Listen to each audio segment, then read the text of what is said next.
everybody's mouth in. Pledge allegiance to the flag of the United States of America and to the republic for which it stands, one nation, under God, indivisible, with liberty and justice for all. Next item's roll call. Bill Scarborough, Here. Joe Sucher, Here. Belinda Billings here, Brian Gelling, Jason Borsheim, Here. Ron Ritchie, Here. Tom Patel. We have a quorum. Next item, review of the agenda. Any changes? Move to approve. Support. All in favor, aye? Aye. Opposed? Public comment for items not on the agenda. We have nobody in the audience. Do we have anybody online? Doesn't look like it. I'm not sure if I know how to tell. They would show up. Yeah, that's what I thought. Okay. Having no comments from the public in person or online, we'll move on. We have no public hearings. We have regular business, the master plan update workshop. Mr. Carlisle, it's your show. What? Take it away. Well, we have sort of an agenda that we put together, which everybody received a copy of? Okay. All right. And we thought we would go through and start out with, I felt it was important, given the, you know, the commission's makeup now in terms of new appointees and all this, is to go back and look at the last 40 years or more in the township and essentially, sorry about that. I forgot to turn that off. Were you recording us? Sorry about that. That's my wife, actually. Anyway, because I think it's important that you see how the township has developed to see why we are where we are today, and it will help you perhaps make some decisions in terms of how you want to move forward. And I won't be long at doing this, but I want to give you that overview. Second of all, we want to just give you a brief discussion of the approval process so that you know what we are doing from this point forward and what's required by law to approve the plan. And then we want to go through the plan itself and receive your comments. And hopefully, we're going to go through chapter by chapter and get as far as we possibly can tonight with your comments. Keeping in mind that there's still plenty of time to go, and once this thing is released for public comment, and we have a public hearing, you know, your minds may change about certain things also. So anyway, so what I wanted to do is just briefly, is that acceptable to everybody as an approach? Sure. Okay. We did send this out, but I wanted to, you know, have just a few moments to talk about some things that have really influenced the how the township has developed and why, and some of the land use trends that have occurred. Because from my experience, a great deal happened in the first 20 of the 40 years that I'm talking about. And some different things have happened, but not quite with the rapidity that occurred, you know, in the 80s and the 90s in this township, or actually, frankly, in this entire part of Oakland County, for that matter.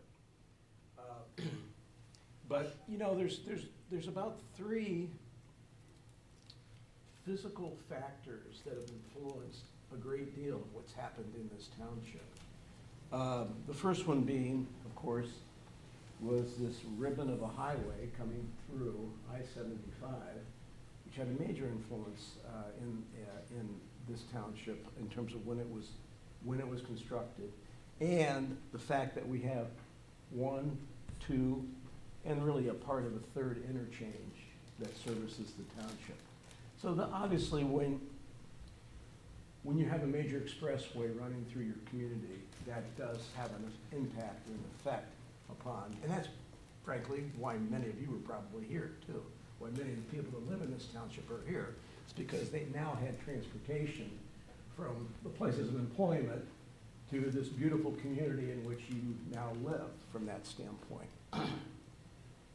Because prior to this, you know, in the 40s and the 50s, a lot of what was developed here, as well as other communities like this in Oakland County, was, you know, traditional lake development, going back to the 20s. That's what Findera was all about. Walters Lake, Deer Lake to some extent. I mean, it was lakefront development, and people came out here with second homes that eventually got converted to their year-round homes. But anyway, I-75, you can't really minimize the influence that I-75 had. Yes, Joe? You said, came up here for second homes. I just want to make sure, that was the initial push up here to get on lake property? Back in the second homes? 20s, yeah. Okay. Yeah, back in the 20s. The effect of I-75 also had a major impact on Dixie Highway, because Dixie Highway was, prior to that, the major southeast, the northwest artery through, from Pontiac to Saginaw, the old Saginaw Trail, basically. And so while Dixie Highway still remained a major center of commerce, the influence of I-75 over, you know, as time went on, had an impact on, you know, its importance as a commercial center in the township. The second major thing that happened was the Independence Township participating in the Oakland County's interceptor system. And that was a major sewer interceptor in which 22 communities participated in. And that's when sewers were brought into the township. The township participated, yes? What year was that? That was in the, would have been in the mid-70s. Okay. Yeah. And so obviously having sewer is a major accelerator for growth and development. But Independence Township did a third major thing that I think is very significant, and that is create a sewer and water boundary that to this day has not changed, okay?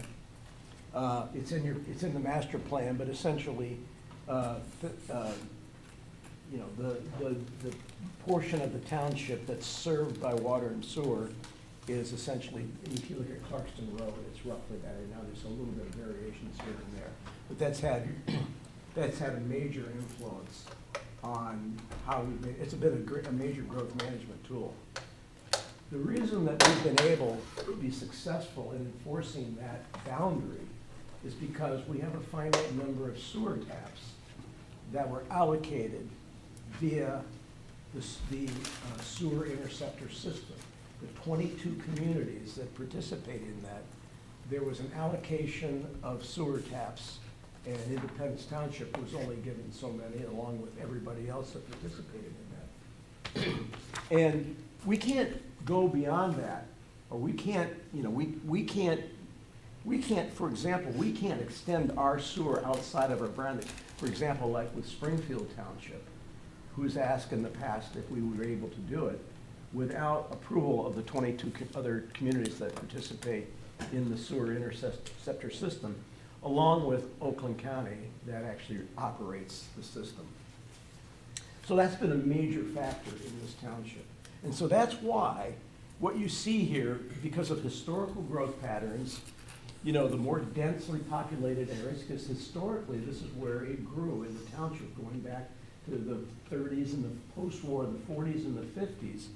It's, you know, south of 75, before 75 existed. And then later on, you know, it began to spread a little bit in the north.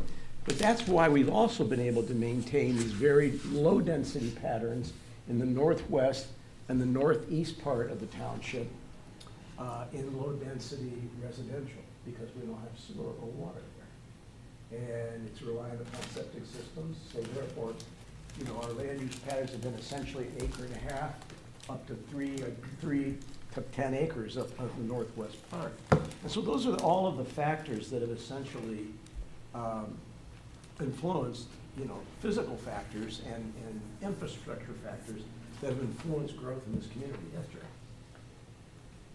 Got me in the potato chip. It's all right. The, going back to the Tonys again, Yeah. and the lakes and the second homes and all that, did that start the influence of bringing people up here maybe with a higher economic advantage? Yeah.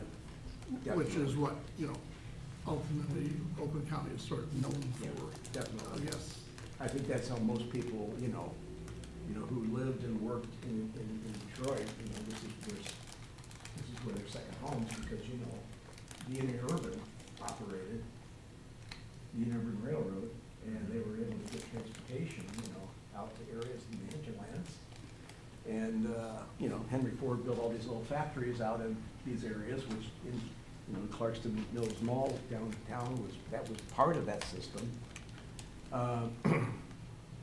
But you're right, and I think that's. That started that growth, and then the family just built out from there. But That was that was the the higher first thing. income. But the second sort thing of, really wasn't it? was this ribbon of roadway that gave people the mobility to be able to live in a community like Independence Township and still commute to even Detroit or to, you know, Pontiac or to, you know, other parts of Oakland County where the major automobile manufacturing the headquarters were and where the suppliers were.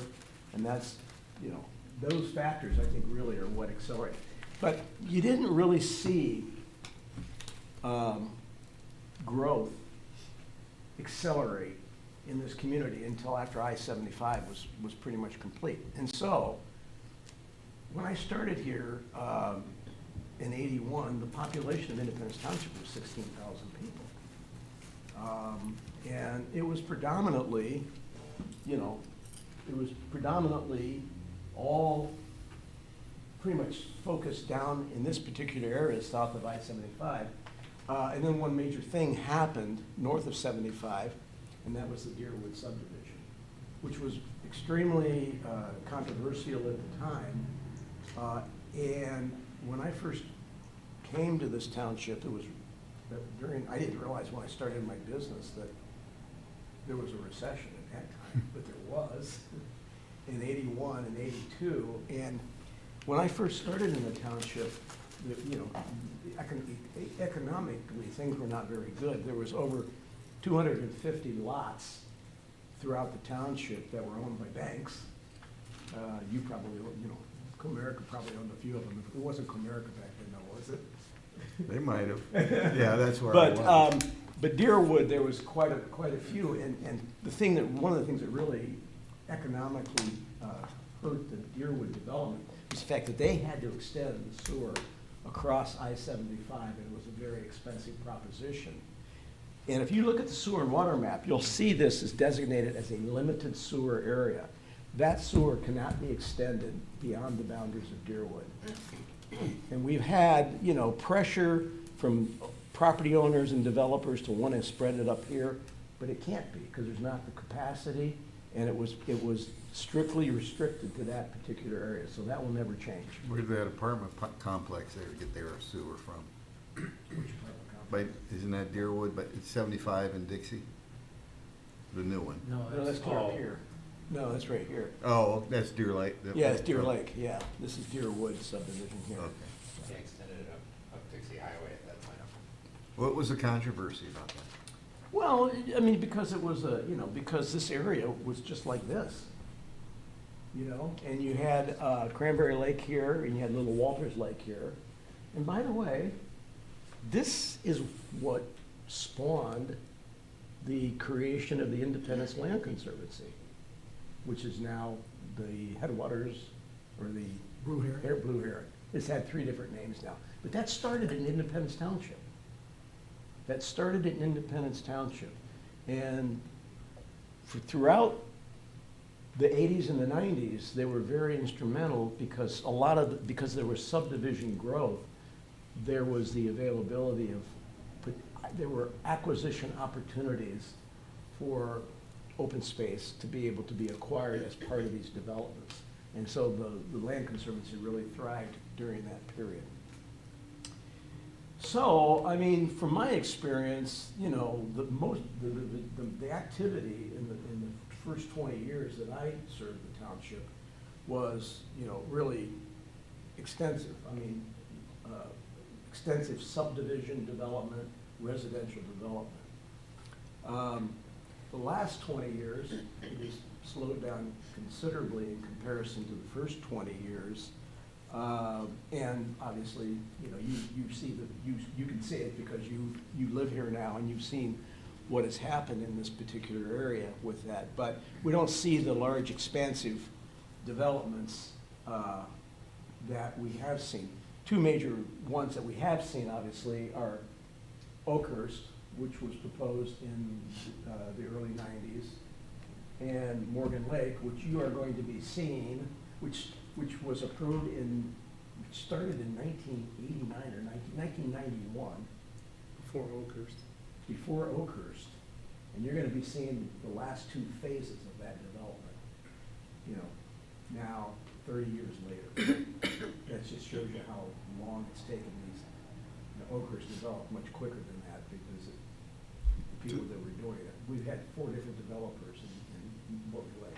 Just an interesting contrast, as you know, I moved out to Washington Township. Great. Right around, shortly after M53 was completed up to 26 mile. And while I lived there, they took it from 26 probably up to like 34. And that's an area, that's a time frame where this community saw minimal growth. That community saw tons of growth, and driven by the completion of the expressway. And it's just an interesting contrast. Yeah. So, I mean, there's more detail that I provided you here, but that's essentially, I wanted to give you sort of that flavor because, you know, from a residential standpoint, you can kind of see what's happened. From a non-residential standpoint, you know, Dixie Highway was the traditional commercial corridor. In the early 80s, the township began to turn their attention to the Sashabuck corridor. Sashabuck corridor was a two-lane roadway. In the mid-90s, the township was able to obtain enough money and convince the road commission to do the boulevard construction. That was quite a major thing because they were gonna build a 5-lane roadway. And we said, no, we want it to be a boulevard, we want this to be special, this is gonna be, and it was during that Vision 2020 process, a strategic plan, when Dale Stewart was supervisor, that the township envisioned a lot of the things that you see today and they thought, and it's obviously taken a long time to do. Yeah, Joe? Do you see, I mean, that green area up there, that's I wouldn't say underdeveloped, I guess, or whatever. Do you see pressure coming, maybe not in the next 20 years, but, I mean, that's the way the whole township looked at one time. Okay, now 3/4 or more of the township is not looking like that. Yeah. What's to prevent the rest of the township from going up there and looking, you know, converting that? I mean, it's Well, just pressure, it's it's just just people push. moving, it's Yeah. just new generations. And then the other question is, do you see any portion of Independence Township, or maybe townships around, where cities develop? They just say, we're out of here, you know, we're done with this 2-tiered system. And some people don't want to develop this, so Auburn Hills, here we come, with a new name. Well, in answer to your first question, my feeling is that we've held the line for the 40 years I've been here, and part of it is that we have resisted the pressure to extend utilities up into this area. And we've defended it.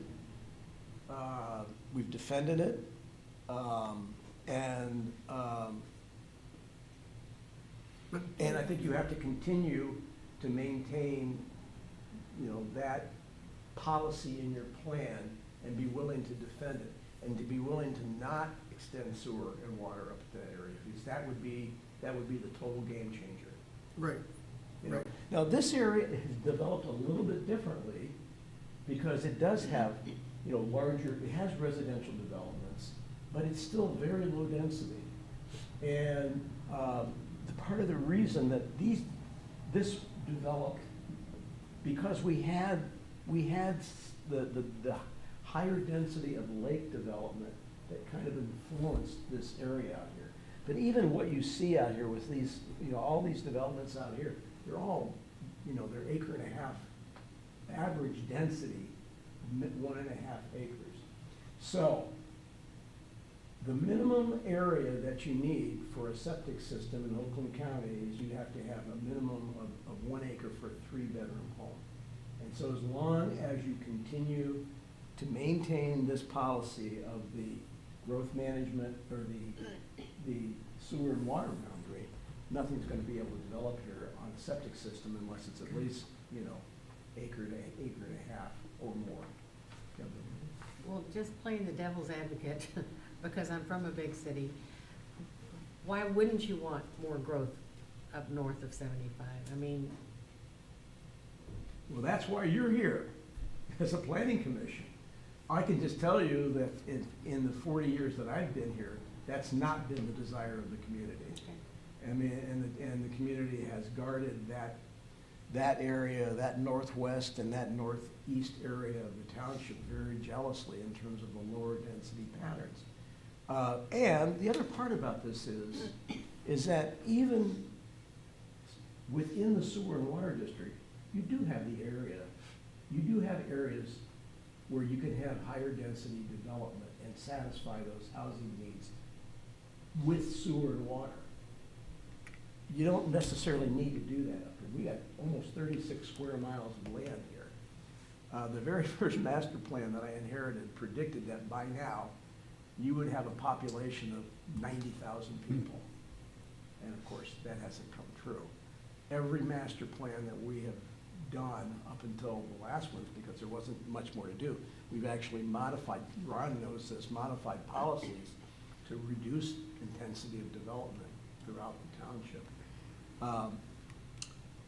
While still maintaining a balance, you know, I mean, by maintaining a balance. And I think that's your challenge, is it's always gonna be how you maintain that balance between preservation and growth for future generations. That's the challenge of it. Bill, you had it in Washington Township constantly, didn't you?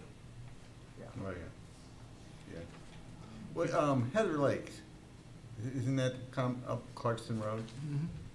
Well, it's actually, no, it's Heather Lake is over on this part of the township. Do they have sewer in there? They have again, another limited sewer that was actually instead extended in from Orient. So that's their system, not ours. And Okay. that cannot be extended anywhere into our township. Are they one of those, would you say 21, 22 communities that are on the? Yeah, Okay. yeah, they are. And wasn't there a trend 20 years ago, 15 years ago, for developers to go into areas that did not have sewer and want to put their own treatment facility? Correct. Has And- that pretty much died out? No, but it's not as prevalent as I saw it a few years ago, but we did something, I think, rather significant in this community, is that we treated the actual physical part of that plant as a special land use. So that the planning commission would have to decide as to whether you would allow that in our community. Plus, we have then a general ordinance that actually regulates the management of them. I have seen horror stories about the operation of these small community wastewater treatment plants, because they're operated by homeowners associations. Well, I was gonna bring that up. And the fact of the matter is that there have been too many circumstances where not enough money has been put into maintenance, and they are doomed to failure. So that's why we have strongly resisted it. We haven't, I think because of the message that we've sent, I think we only had one time when somebody proposed it and they got denied. I've seen that in Heartland and Hell. I've shown houses there that are new subdivisions that have, I don't know what the right word is for it, but community wells and community That's sewer. our systems, yeah. Yes. So I mean, seeing as the state does not oversee HOAs, at some point, somebody's gonna have to oversee HOAs. I just see it as being a disaster. Well, the wastewater systems do have to be overseen by a public body. But this township and many communities that we work with will not do that. They will say, well, you'll either have to get the county to do it or the state, because we won't do it. Because it's a tremendous burden. Springfield does do it. Yeah, it's a burden. And, so, again, these growth policies, from that standpoint have, I mean, with all of these factors in play, you can't separate the allocation of densities from the availability of utilities. It's it fits together like a hand in glove. The number of tap permits we have, what percentage of it are utilized? Do we know that? I don't off the top of my head. I knew it, but it's constantly changing, but we do have capacity, I do know that. And the other reason, just quickly, why we don't allow extensions is because we have an obligation to fulfill, we have to fulfill that obligation within the sewer and water district. So these properties are entitled to have sewer and water here. Still a ton of properties that Yeah. are on septic in the south, Okay, so. And wells. Like If they were to I live in change. Waterford Hill. and Okay. Waterford Hill is still all septic. and are the main infrastructure in for the whole the area, They're working on it. For the most part, yeah. for the most part? Yeah, for the most part. I mean, but, there are areas that are not served that would have to have, mains extended to them, and, that's a pretty frequent thing. And you'll see that. There'll be projects that come before you where you're gonna see, well, there's gotta be infrastructure improvements in order to accommodate that particular development. It's kind of happening right now. They're putting sewer connection from Dixie to Andersonville Road down Parview. So, I don't know, it's a big, Okay, pretty good sized pipe that they're putting down. Yeah. And that'll help loop the sewer system from Andersonville to Dixie. There's been water extended down the street by the schools. You'll see that, all the dirt dug up, that's from the school, the water system extensions. okay, thank, All great questions, but this is the challenge of being on the planning commission, is to make these decisions, how you balance the growth in your community. And,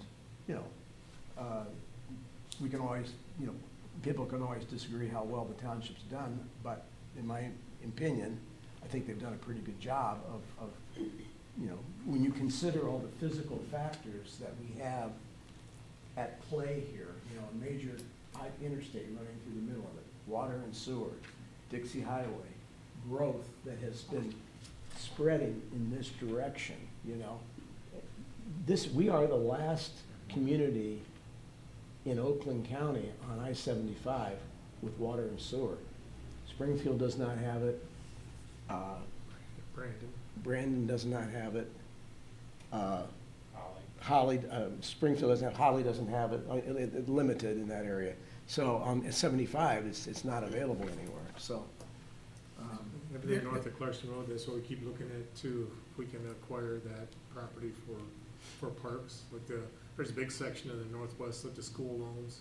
And, we've been pushing to make sure the township has like first right of refusal to purchase that, or, some ideas like that, so that way we can keep it open too, so.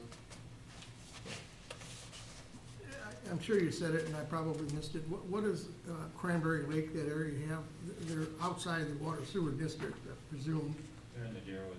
But, yeah, they're in the Deerwood, and that's serviced by whom?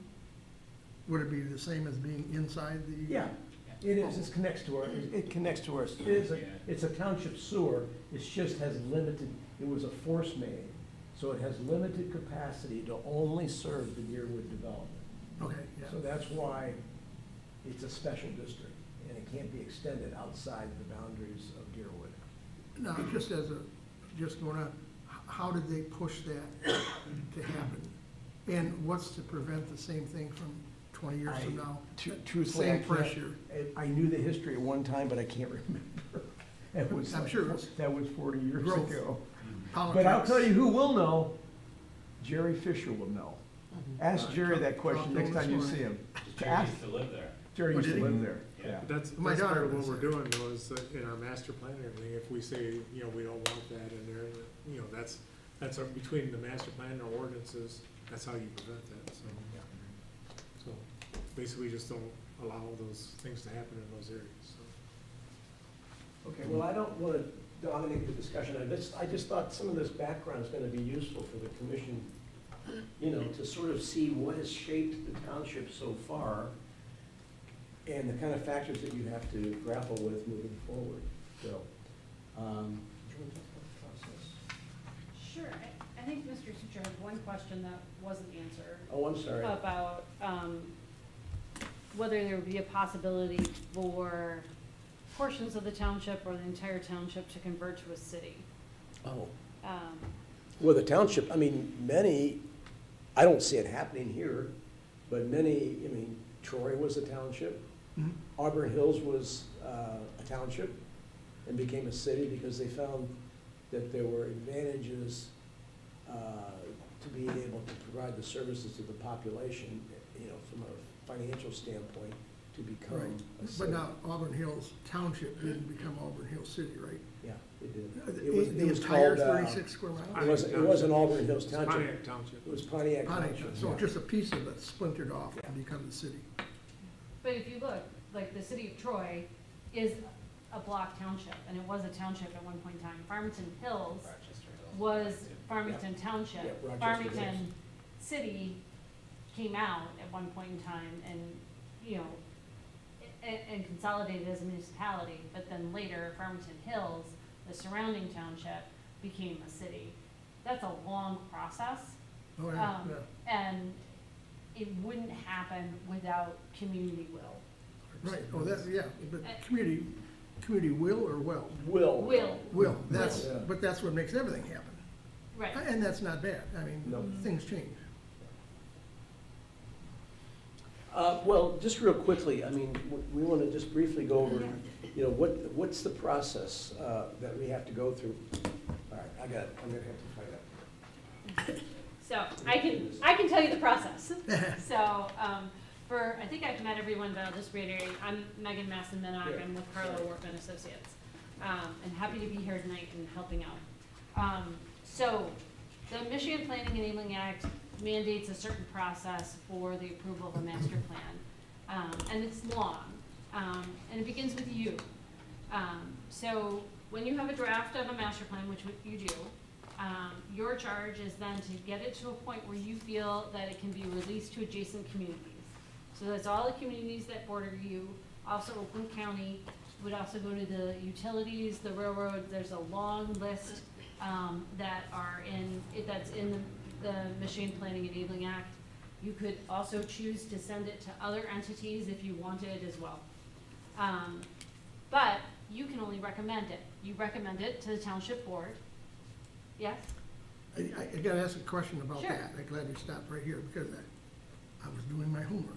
Uh-huh. I was reading the Planning Enabling Act. Yeah. And originally, at least, it was the planning commission that had the ultimate authority to adopt it. Correct. Yes. And it's only by resolution of the township that changed. So, Yeah. my question is, when did the township decide to change that?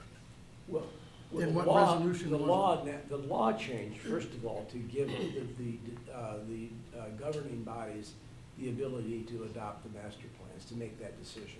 Yeah, they can make, they changed it in a sense. Yeah, prior to By the resolution, 2000, they yeah, decided Planning and Enabling that. I'm Act, just asking when they did that here. 2008. Okay. Yeah.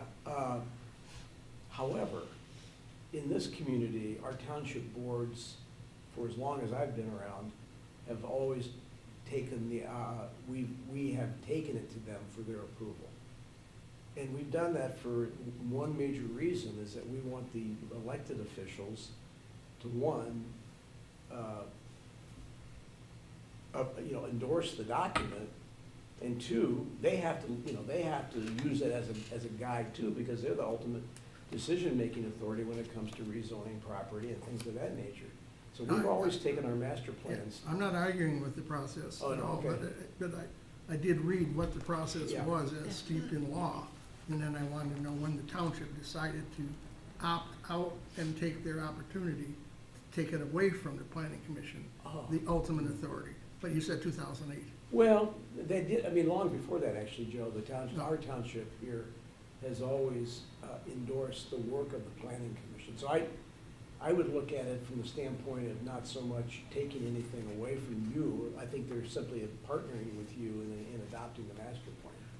And I don't disagree with that at all, don't get me wrong. No, I But understand, yeah.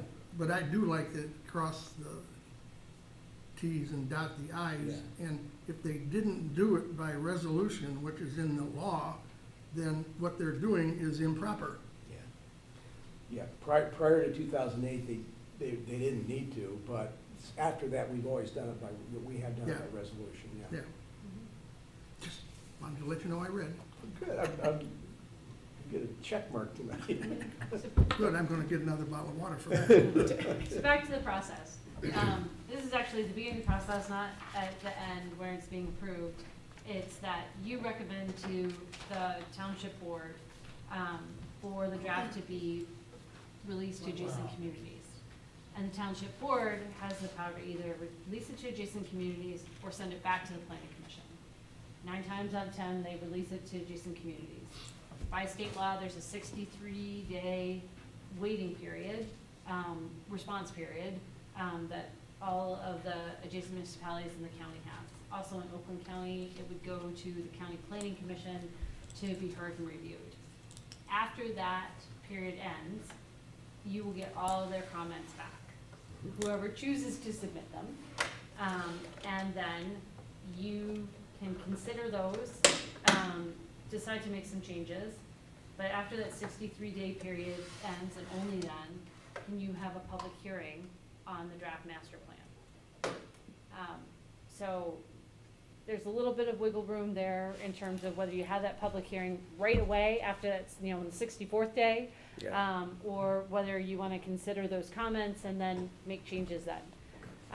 Or not make changes. You don't have to make any changes based on the comments, because we're a home rule state and you rule supreme in terms of what you're looking to do in terms of planning and zoning. After the public hearing, then you make a recommendation to the township board, and the township board, by resolution, is the approving body. So even if tonight you said, this is perfect, send it to the township board, we would be looking at that this probably couldn't be approved until September, because of those various things with state laws and the way notifications need to happen and meeting schedules. So moral of the story is there's plenty of time to look at this in depth, but your main challenge at this point is this ready to go to adjacent communities? And knowing that you can make other changes as it goes forward based on input, or also whether there were some things maybe we need a little more research or we need to ask some people some questions. Any questions about that process? Are you asking us that question? Do we feel it's ready to go to other communities? I think we're gonna work that way through as Okay. we go through each chapter, because usually at this point, when you've seen a first draft, folks have questions and edits and comments, and so we wanna make sure that those are all taken care of. Okay. So with that, are we ready to dive into the plan itself? Can I have a comment? Of course. This is it's something I've realized with this master plan that I never realized in the multiple ones we did in Washington Township. And I think it has more to do with the structure of this community. Having more organizations like a DDA and a pathways and a stuff. Well, Washington Township didn't have any of that.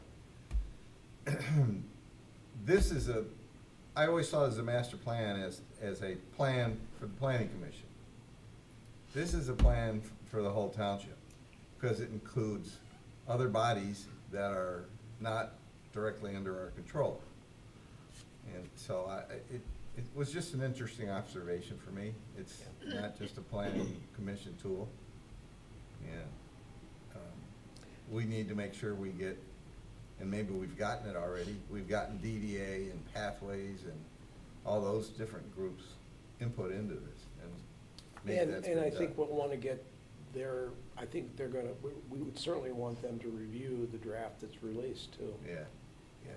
But that's a great observation, Bill, and that really, that way of thinking really began around 1997 when we did the strategic plan for the township at the encouragement of then Supervisor Dale Stewart, who wanted the master plan to be something more than just a land use plan. yeah. And that's really when a lot of that thinking, and we had, 200 people involved in that process. So it was it was transformative is what it was. And so this document's kind of followed from there. So, Well, where I would suggest that we start is actually at goals and objectives. So that starts on page 23. And instead of going, I'm gonna ask your grace that we don't go page by page and we talk about whether we missed a period or things like that. We welcome those comments and want them, absolutely. But tonight, wanted to talk about for each chapter, what did you like or appreciate in that chapter? What do you think should be changed and what's missing? And the goals and objectives are really your thesis sentence for the entire, everything in the master plan should relate back to these goals and objectives. And so we can take them by the subheadings like overall and residential land use, or we can just dive into the chapter overall. I'm not sure whether, I haven't worked with all of you before, whether you work big to small, small to little, or right in the middle. So I'll start with the first question is what did you like or appreciate in the goals and objectives?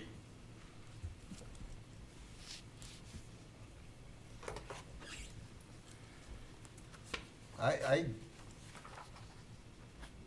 think, and this comment's gonna apply probably to to this section as well as the master plan as a whole. I think all the goals and objectives that are very good, and I think there's a clear theme throughout the whole master plan. And, so I think they're goals and objectives. I think, Dick knows my concern is that it's real nice to say, we want to promote sidewalks, but then how do you do that? Okay, But we'll get there. okay, it's more an implementation. Yeah, yeah. Mr. The, Super. while we're on just residential land use, not particularly that, but the whole goals and objectives, the vision. Has the vision statement ever been revisited and republished? Like, every one of these chapters says in 2035 and blah, blah, blah. We envision this. When was that? Was that vision statement part of this master plan, or was it part of one 20 years ago, or? it's been consistent, it's been part, I would say, I'm trying to think back. I mean, we've had sort of the structure of the goals in this manner since 2009, maybe? At least. Here, and let me tell you what happened is that the strategic plan, the Vision 2020 strategic plan and the master plan were two separate documents. Yeah, 2008 is when we combined. And in 2008, because we had already begun to implement many of the things in the 2020 plan, and it was getting too cumbersome to have two documents, we combined them. And so the vision statements really came up. Now, they've been updated, but it came out of the Vision 2020 strategic plan, and most of these were written by citizen-based committees. And to us, that was pretty significant. That's a good thing. Now, they weren't just citizens. We had committees that were composed of citizens, the representative of the planning commission, and the representative of the township board on every committee. And so these these vision statements and a lot of these goals in, you know, in their basic form were written, that came out of that and then evolved over time. And every master plan since then, the planning commission has reviewed that and determined whether it's still appropriate or not. I'm gonna ask you a crazy question Okay. that you probably can't answer, not because you couldn't, You mean because I won't? but, yeah, that's what I meant. The vision statements over time, you know, whether it's Brian or yours. Yeah. I don't know how long you've been involved in this. Have you I'm seen new. the vision that has been created by the residents, Yeah. generally the residents, you know, loose term, change Yeah. in any kind of a significant way? And more importantly, what do you think forced that change? What were the influences on it, if there is such a thing? I don't think they've changed a lot. I don't think since Vision 2020 they've changed a lot, but that was, again, I would say that the late 90s, early 2000s was a transformative period in the township, in the fact that it changed from a very broadly based planning approach, like Bill was referring to, that was pretty much simply just a land use plan for the township, to a much more strategic way of thinking. And I think the impression that I'm getting to some degree with the implementation, you want to take it one step further in this plan in terms of implementation, in terms of your strategic thinking in that regard. So it's evolving, you know, from that standpoint. And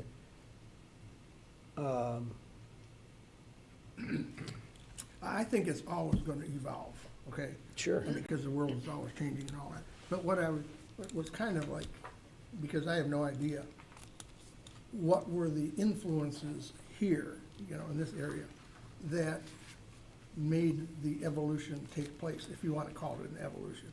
I mean, what were the forces? Was it money? Was it schools? Was it age of the, you know, has anybody been able to identify what are the factors that may have changed the vision? well, if you think about it, I think what I described earlier was what gelled in terms of change in thinking, in the fact that for 20 years, for 20 years, the township was in this sort of exponential growth process during the 80s and the 90s. And the Vision 2020 was kind of a stepping back and taking a breath and saying, what do we want our community to be like for the next 20 to 40 years? And I mean, it was a complete pulling back of conventional way of thinking about how the master plan should be done. The supervisor said to me very specifically, I'm not gonna vote to budget for this plan unless it's something completely different. You're gonna have to come up with a completely different approach here. So it really was a challenge from that standpoint. But it was simply and because the community went through sort of the shock, frankly, of the village becoming a city. And that was a fairly traumatic event, I mean, in the township, because the village was always part of the township, and now they weren't. Now the township started to be thinking about, we have to create our own identity. And that's why Sashabar Road became so important. And so that's, to the best way I can express it, was what occurred during that period of time for the township to be thinking more strategically. Plus, I think it was leadership. It was just simply, frankly, leadership thinking differently, you know? Are people today thinking that the village of Clarkston, all which happened long before I was up here, was a failure on the part of the township in general to do something or recognize something or adapt to I something? think it felt that way to many people. It did, but it was not, you know, and today, I mean, we work with Clarkston too, and it's, you know, it's Right. I'm talking about it's when it comfortable, happened. but at the time, I think it was. It was a feeling that there was some sense of failure that this happened, okay? And because, you know, we had members of the township board that were village residents. We had members of the planning commission that were village residents. I mean, strongly influential members that had a strong say in terms of how this township developed and grew. And that ended when the annexation occurred, when they became a city, and it was for different reasons, I think. So there was this sort of mourning period after that period of time. And then the township, different leadership moved forward. And at that time, we had a supervisor that just said, we're just gonna think about things differently here. And that's really, I think it had a lot to do with her.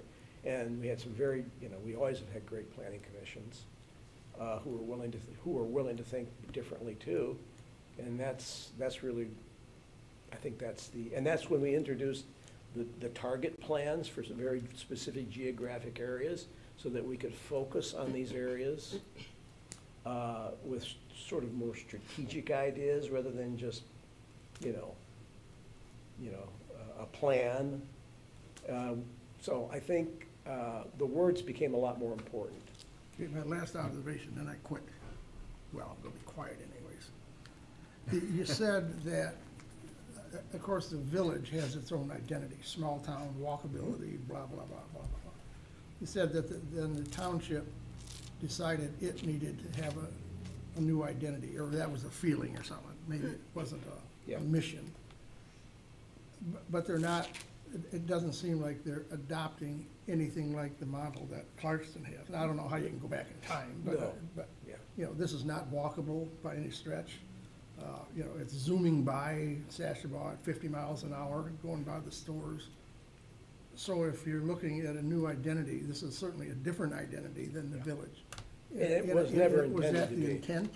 Yeah, Okay, yeah, it was never intended to be to recreate a village. right. It was, right. it was intended to create a town center or a focus of economic and mixed-use land, mixed-use activity, mixed-use development.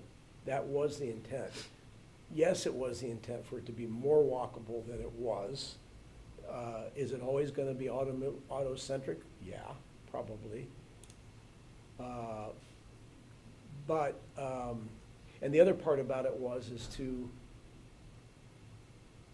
you know, again, coming out of this was to put the infrastructure in place before development occurred, which was unheard of in most cases. You know, you always put it in after developments occurred. And so, you know, there was a very concerted effort to get, to meld utility plans, road plans, and development plans, you know, in one. And a lot of what you see out here was paid for by developers. So, this road right out here was built by Buzz Silverman, believe it or not. That was one of his first projects in the township. When you say that in community development, when you start with a rural community, what generally changes the outlook of the community is if the age mix changes. And I think here we've seen probably, like most of Michigan, a more aging community.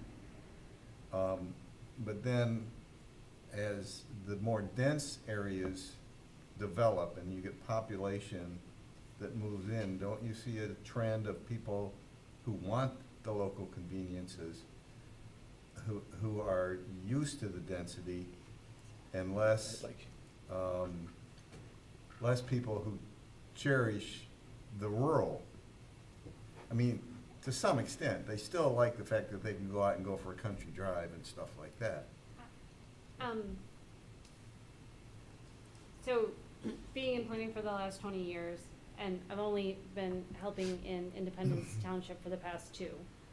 I've seen that phenomenon many times where you suburbanize, you have more people come in, usually younger families, and they want or demand more services. They've moved out for the country, but they still want the services that they had before. And so then that forces the township or the municipality to be making some decisions about services and what they're doing and whatnot. However, I was part of almost every community engagement, activity that we did here, and I was struck by the number of young families who we interacted with who said, I don't want any new housing, basically. And this new development that went up on Sashabaw Road where they cut down all the trees, I'm really concerned, I want that to stop. So while I've seen that phenomenon before, and and at the soccer practice, they did say they wanted better soccer fields, but I think that was part of where we were talking to folks. So what I was struck at by, as someone who's been doing community engagement for a while in different places, was that across the board, whether it was, and when we went to the senior center and had a focus group was just seniors, they said the same thing. Even though also they were saying that they wanted some more clarity around retirement housing and options. So both groups had some self-interested things that they said that you would expect, but what cut across those demographics was a desire to preserve open space, preserve natural features, and to not have things rapidly develop. So what happened though in terms of that one, to kind of back to Mr. Suture's question, is like, how do these get changed over the years, is that we added under, I think, open space preservation, 2 new objectives. One specifically that mentions the open space committee, is that what it is? And that it has a role. So as new things happen in the township, whether it's the McLaren Medical Center, or whether it is new entities that can enforce policies, those have been incorporated into the goals and objectives over time, but the base of them were those Vision 2020. Okay. You know, it is an interesting dichotomy, because I think this community is a sort of in an in-between period from that standpoint. Yeah, I'd like to, when you said soccer fields, okay. Some people may view soccer fields as open space. Other people are viewing it as a utility, a service to my family. Yeah. They don't care whether it's open space. They want nets on the end of a grassy field, period. That's all they care about. There's nothing the matter with that, but they're viewing that 20 acres from 2 totally different perspectives. Yeah. But the people at the soccer field, though, also said, even though they said this would be nice to be improved here, they also said, please don't cut down any more trees. Oh, yeah. They were very strong on, natural features protection, as well as the senior citizens. And you don't always find that you have young families and senior citizens agreeing on something in a community unless that's an important value. And I've multiple times heard developers say and read in planning articles that young families today don't want big lots. They want small lots. They don't want to mow their lawns. They don't want this. They don't want. And I look at my kids and where they live and what they want, and I don't know if I agree with that. I'm just curious what your take is on that. Well, I think that's true from what I mean, from what we've observed. And I think a lot of young families don't have the time to maintain a lot of property and can't afford to, to be able to maintain a lot of property. So but by the same token, I don't think that necessarily means that they want to diminish a diminished living environment from that standpoint, I mean, you can have a denser development that has amenities in it that are attractive to young families. But that's my general impression, but Megan, you're a little closer to that than I am. Yeah, and my impression too, for folks who are in their 20s and 30s, is they're in a different situation than I was when I was their age, because I was not carrying the college debt that they were.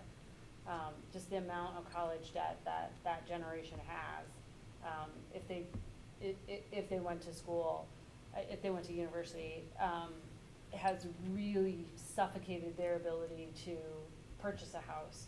So whereas my generation, purchasing a house was something that if you had gone to college, you would probably be looking at being able to do in your late 20s. Increasingly, that is something that you can't do until your mid-30s. And now, right now, it's just, the housing market is so upside down, that it's difficult to predict what it would be. Yeah. Wait till you see what the education market is. Now they're saying you don't need a college education anymore. Right. Unless you're going for a, engineering degree or medical degree. But, But- you don't go for Yeah. So what, arts. but bringing it back to Independence Township, you have good schools, so that is always going to attract families. You have easy connections to commute because of the highway, as Dick was saying. And then also, you have a walkable community in the middle of your community. So those things are accessible. And so those three things, you're always gonna be able to attract, I think, you're always gonna be able to attract families here. And so I wouldn't be fearful of your large lots not turning over, as they come on the market. And I think also if you update as you continue in the tradition that previous planning commissions have done and really take a look every 5 years, one of the things we do is we do look at whether the real estate market is stagnant. There's a lot more tools for that now, but I think that, that's one of the questions about big lots versus small lots. And I think when you look at your community, is your community still marketable? Is it still desirable? Are you not having things turn over? And I think that's not your problem in residential. I think where you have some struggles about that is on Dixie Highway and on your commercial corridors, because Yeah, they're tough. But ironically, I mean, I think two things, there's a couple of things that have happened. Is, one, your schools are losing enrollment. I mean, despite the quality of it. Clarkson Schools has 1,000 less students now than they did post-recession. 1,000 less students. But that's not because of competition or anything, it's because fewer kids. That's right. Yeah, aging population. Yeah, And aging population. and I'm the one, I guess, we get right down to, the thing that worries me about this community is that, and boy, I'll get skewered by this in the public, but the fact of the matter is, you may not have enough growth to be able to support the services that you're gonna need moving forward. That is a danger that you have to think about in this community. If you look at the population growth in the last 10 years, it's been hardly noticeable. You've had 6 housing developments until Walden Village came along, very few of which they're mostly empty nester housing. So the young families that say they don't want any more growth, I don't know if they want to be also in a school system that is losing population. That's a danger here, and I'm not saying that you throw the baby out with the bathwater, but that's a demographic trend, and it's a trend in this community that should be of concern from that standpoint. I wouldn't, This school district too is unique in its surroundings and the fact that it's a closed district. We don't accept school of choice. That's part of the issue. And what we're seeing anecdotally upstairs in the building department and in planning is that the amount of how quickly the housing is being built for those single-family homes across from the high school they can't build them quick enough. And people are spending huge amounts of money to live in this district. Even in Eagle Ridge, which you'll see in a couple months, that they cannot build them quick enough, because that colonial style is still, that's the way to get into Clarkston schools. That's where the young families are wanting, to live. And we also see too, on the rural, I just wanna say, on the large lots, there isn't enough of them. And people want large, like people that come out here for large acreage lots, they're gone and they evaporate the minute they're on the market. And, so there's still that high demand for even rural lots, so. There was a survey done by the previous administration, right? And I remember taking the survey. I was one of the 400 people that took it. But I thought that we passed that out with the planning commission, or maybe it's available on the website. We can kind of read through and see the answers, or? Yeah, all the Where- answers I put online. Yeah, And yeah. one of the things that I noticed out of the survey is people don't want change, as Megan was saying, but they want more entertainment. They do, they It's do. like, Mhm. so that's the interesting part of how the survey results of 470 people or whatever took it. So, I'm gonna say my one thing, then I will shut up, I won't say anything else, but I just wanna mention on the residential land use, it says, the strength of Independence Township lies in residential areas, and we will take care and preserve and protect and maintain our residential base. And then I wanna read just one section you have down here under objectives. Recognize the importance of older existing neighborhoods and take positive action to ensure their viability through investments in neighborhood conservation, infrastructure, and code enforcement. That should say everyone except HOAs. I just think attention needs to be also to HOAs, because if you think about it, the newer developments are all within HOAs. You can't forever say, we don't get involved in HOAs, because at some point in time, you're gonna have to get involved in HOAs when they don't do what they're supposed to do. I won't say another thing. I agree. Oh, not saying another thing. So, Okay.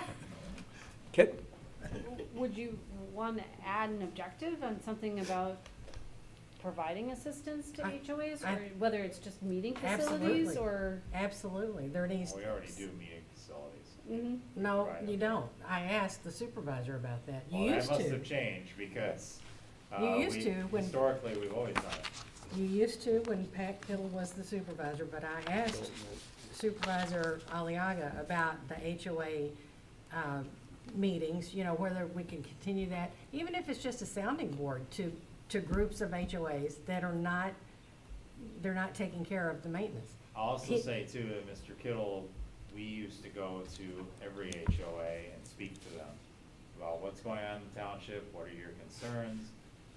That doesn't happen anymore. No one's ever been to my HOA in 12 years. I'll just say that. And they're not maintaining certain infrastructure as it should. And when I call the state says, we no longer have an arm that enforces that. The county does not enforce it. Our township does not enforce it. So my question is, who does enforce HOAs?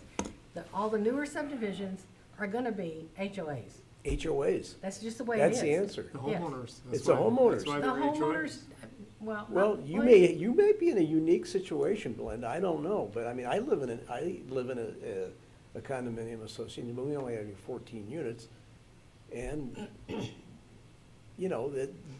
I don't disagree that it's a problem, but it's a problem that people have created for themselves. We need to have some kind of sounding board, the HOAs do. Don't you agree? You've had issues I in do, yours too. yeah, we have a terrible. I mean, if they are run correctly, I could see how they're great. Mhm. But when they're not, they're really bad. But So, that's up to the residents who live there to vote those people yeah, out. a lot You of know, people or don't get care. them- I know, Well- I understand that.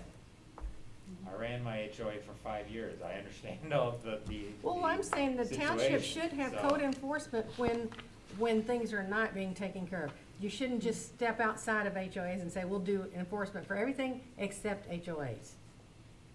Well, we do code enforcement over do. the things over which we have codes. Okay, there is a code, I found it and I gave it to you. Well, you know what? this is off subject, Okay, Yeah. okay? I think we're gonna have to talk about this, but not in this All right. setting. So, I mean, I know that you have this, I know you've brought this up every meeting, but I think we need to really sit down and have a discussion about it, and probably have the township attorneys involved, because I don't know the answer to your question. okay. I just think it does, and then, you're right, probably isn't the right forum. Yeah, But HOAs are having probably an increasingly more influence over what the development of this township is going to be by reputation and a lot of other things, which could be working inadvertently Yeah, at cross that's a good purposes to point. what we want. yeah. I mean, not by ordinance or anything like that, just by the way they operate, the reputation, the looks of the places, They're- you know, that kind of thing. So It shouldn't be maybe- ignored, is what. Maybe, like, I agree with Dick's comment, I think we're starting to get sidetracked. But maybe there is something to look at HOAs, perhaps there's a township, you know, going forward, maybe there's a structure. For all new HOAs, we would suggest as a township, you address this when we're going into it. But again, I think Well, that type of thing may belong on maybe a subcommittee or some side issue. So, I think what we can do is add some sort of broad objective that deals with homeowners associations and support that the township can offer. And then, but I don't want in the master plan to commit at this point in time to any program or whatnot, unless it had Yeah. enough support from township Right. board and also from what the capacity of what your departments have.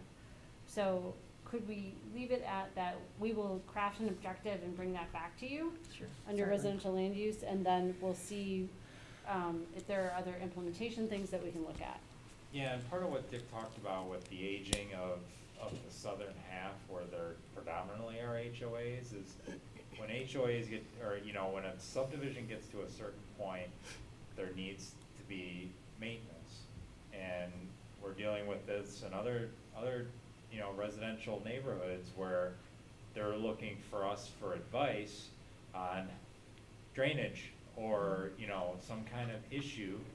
And, both planning and DPW have tried to provide assistance in that regard, like, here's a contractor you can call, here's a possible solution, you know, and cooperatively working with engineers in the community, you know, like Keith Engineering, who developed most of these subdivisions, you know, so we are working with communities, it's just, they get to a certain age where infrastructure starts failing, or because it was never maintained from the get-go, whether it's their roads, their storm sewers are starting to get, you know, because over the years, they get clogged with leaves and everything else, and they need to be flushed, and they've never been flushed in 35 years.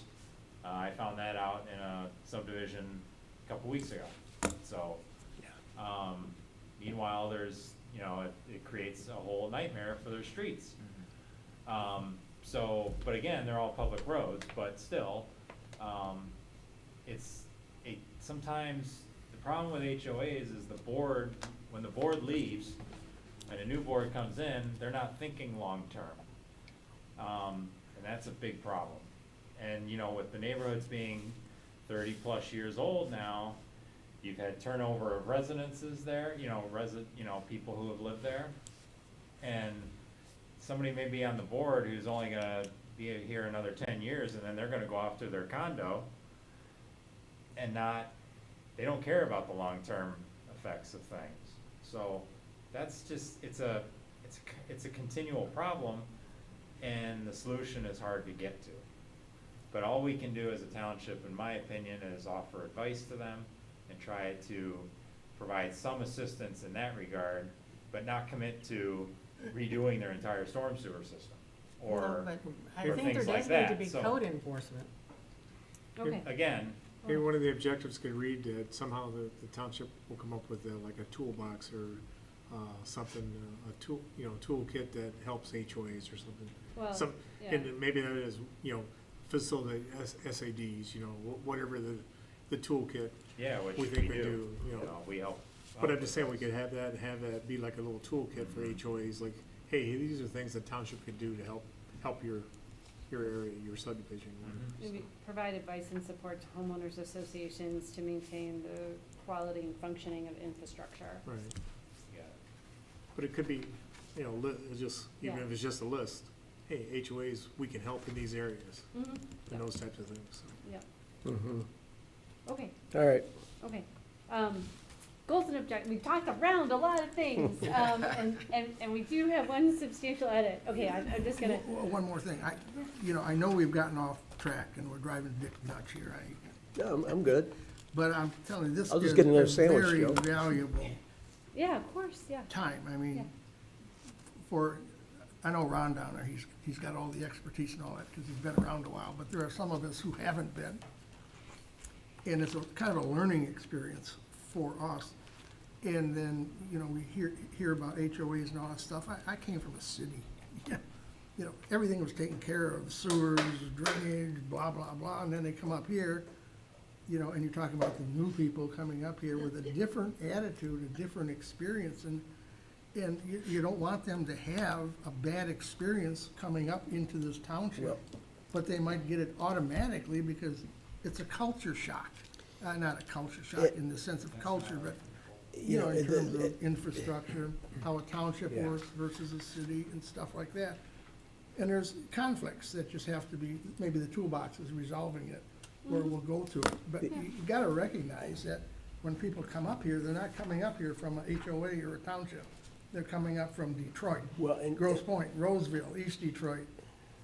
Very different world, very different world. And Joe, when they came up here, 20, 30, 40 years ago, they didn't move into a site condominium, they moved into a subdivision. And the subdivision laws were much stronger. And Belinda's very correct about this, and what has happened is this is a failure of the state of Michigan to not reform the Subdivision Control Act. That is why all the developers said, it takes me 2 years to get a subdivision approved. I can get a site condominium site condominium approved in 6 months. Why would anybody spend 2 years and watch the market disappear and watch interest rates do this when the time is money? And it was a failure of the state to recognize this. And you are very correct. At the same time, they deregulated the Condominium Act.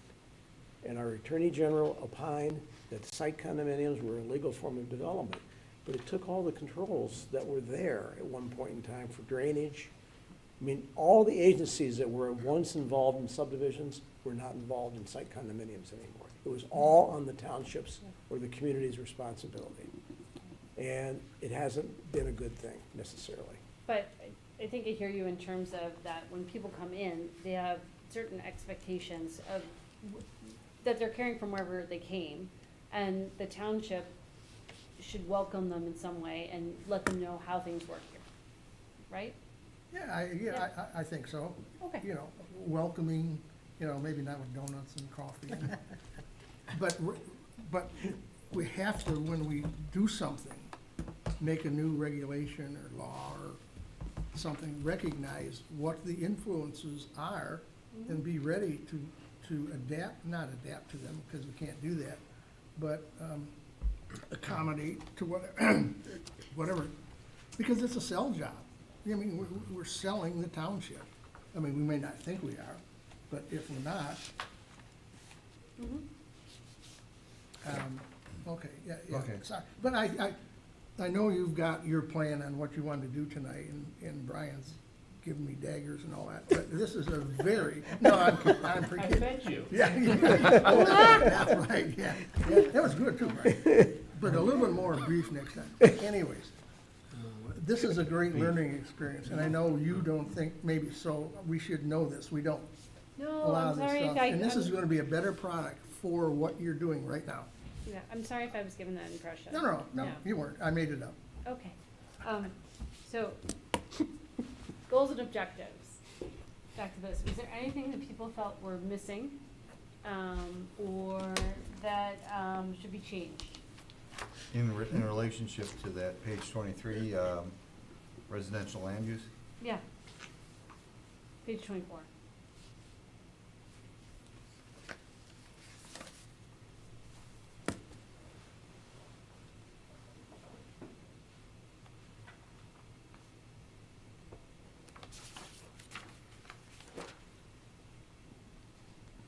And then, if you're done with that, just flip over to page 25 and 26.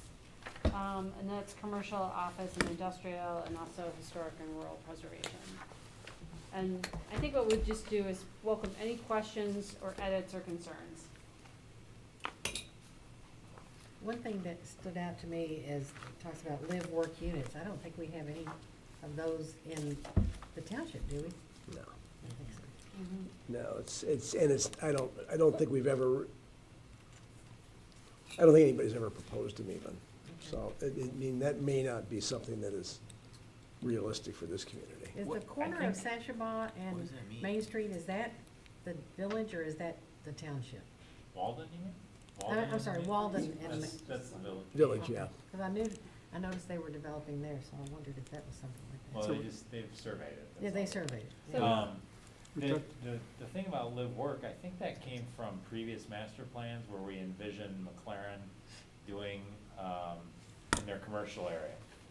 At McLaren, at Bow Point and Sashaba, that was, I think, originally envisioned back in the 2020 plan, when Yeah. all the drawings were made of some sort of, And the live work would be that, at one portion of it is a working space where somebody would have an office or a small shop or something like that, and then they had living quarters above or adjacent to, but within the It's same like building. mixed use stuff. Like Yeah. say Sashball, I think that was part of the impetus along Sashball, that we could have two-story buildings and, or even three-story buildings, to say, have living in the upper part and business in the lower part. But mixed use is different than live work, isn't it? Mixed use is usually different than live work. The understanding implicit under live work is it's the same person living and working in the two It's kind different of like quarters of the the same mom building. and pop shop Yeah. where. And live work would be commercial, not residential. Is It, that it would right? have a residential component. Yeah. Oh, okay. So I think what you could do is, you could either just take off and live work units if we feel like that's not realistic. Or what you could say is, well, I think that's probably the best thing, is to take off the, Honestly, even though we don't have any, I think younger generations it might Mhm. speak to them, I don't know. and there's no harm in leaving it in. Yeah. Okay. The one thing I was wondering is sort of what I had raised before, the idea of reevaluating the commercial office land use and seeing if we need as much as we currently have master plan in light of the shrinking demand, the vacancies we have, the infill that we need here in Sashaba, the repurposing on Dixie. Does it make sense to reevaluate what we, my thought though is to do that as part of this master plan, and then, so maybe it's not a goal and objectives, maybe we just do it now. But, As part of the plan, yeah, it'd be more appropriate if you were gonna scale that back or change what the mixture of uses is to actually probably change the target plans. yeah, yeah. So, and hopefully we'll get to that tonight or at the next work session. Okay. All right, anything on historic and rural preservation that struck people or what wanted to discuss? Second to last paragraph, concentrate development within the water and service district, should it be sewer district? Yeah.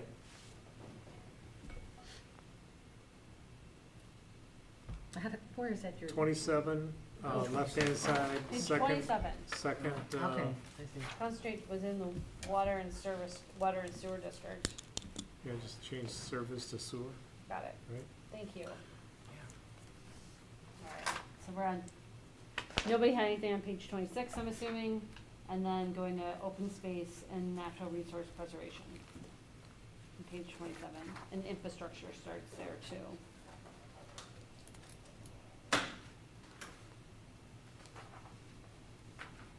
on page 27, you talk about protect and preserve native vegetation and work to remove invasive species. Are we actually doing anything to remove invasive? Yeah, DPWS program. Are they? Okay, thank you.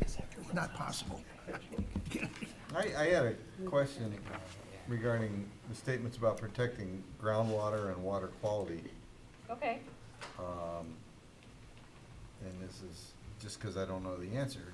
With all the lakes we have, do we have any issues with septic fields contaminating lakes?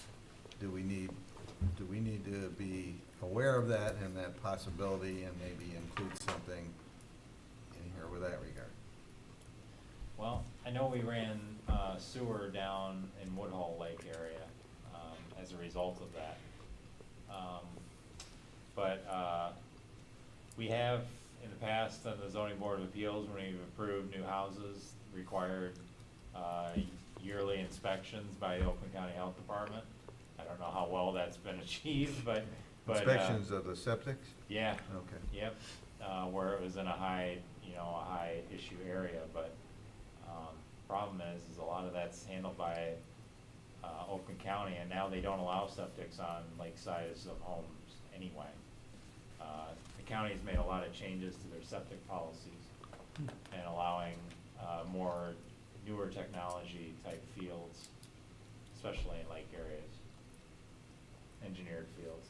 So I don't know, I don't know if I answered your Because my question. neighborhood, Waterford Hills, all septic, and they're probably original septics.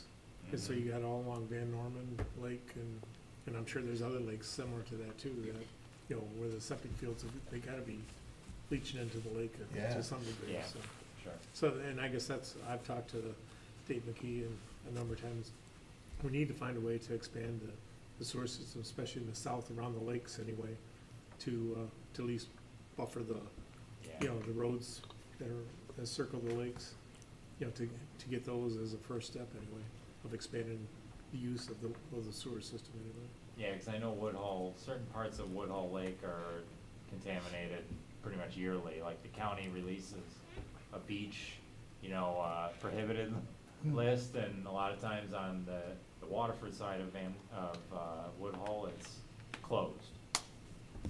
So I think it's a problem. I just, you're right, it's a utility extension. Right, as I say, we somehow have to target, and even if we don't do the whole subdivision, at least do the road that like circles the lake somehow. Maybe we should include that in the implementation plans. Mm-hmm. Yeah. Extend sewer. But Yeah. those are things I think the township could do, obviously we have to target. Yeah. But it takes, that's part of the infrastructure costs that we have to allocate for and stuff. I mean, I know septics are county, but is there anything that says we can't, if we're concerned about these septic fields around these lakes, contaminating the lakes, is there anything that says we can't go out and start doing some testing? Maybe that's a goal. Establish a policy to test lakefront septic fields. I don't, We still have people that are gonna do whatever they have to do to not change their whole septic and Yeah, everything too, so. That's what I'm saying, I think if we go through and try to expand like sewer systems in those, and, this only helps for the ones that are in the sewer district, not, yes. lakes that are to the Well, north, to the north. we can't do anything about that, but at least the ones that we have that are in the sewer district, at least we'd be able to put something in and we could come up with an ordinance that, you have to hook up within, a period of time or something after that, so. Okay.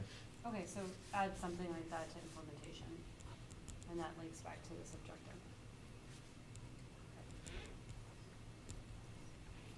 Ways to make the water safer and Mhm. cleaner, Yep. Protect the quality of the township surface Right. waters. Okay. Anything on infrastructure? Pages 27, 28. Besides things the township isn't in control of, like roads and. Yeah.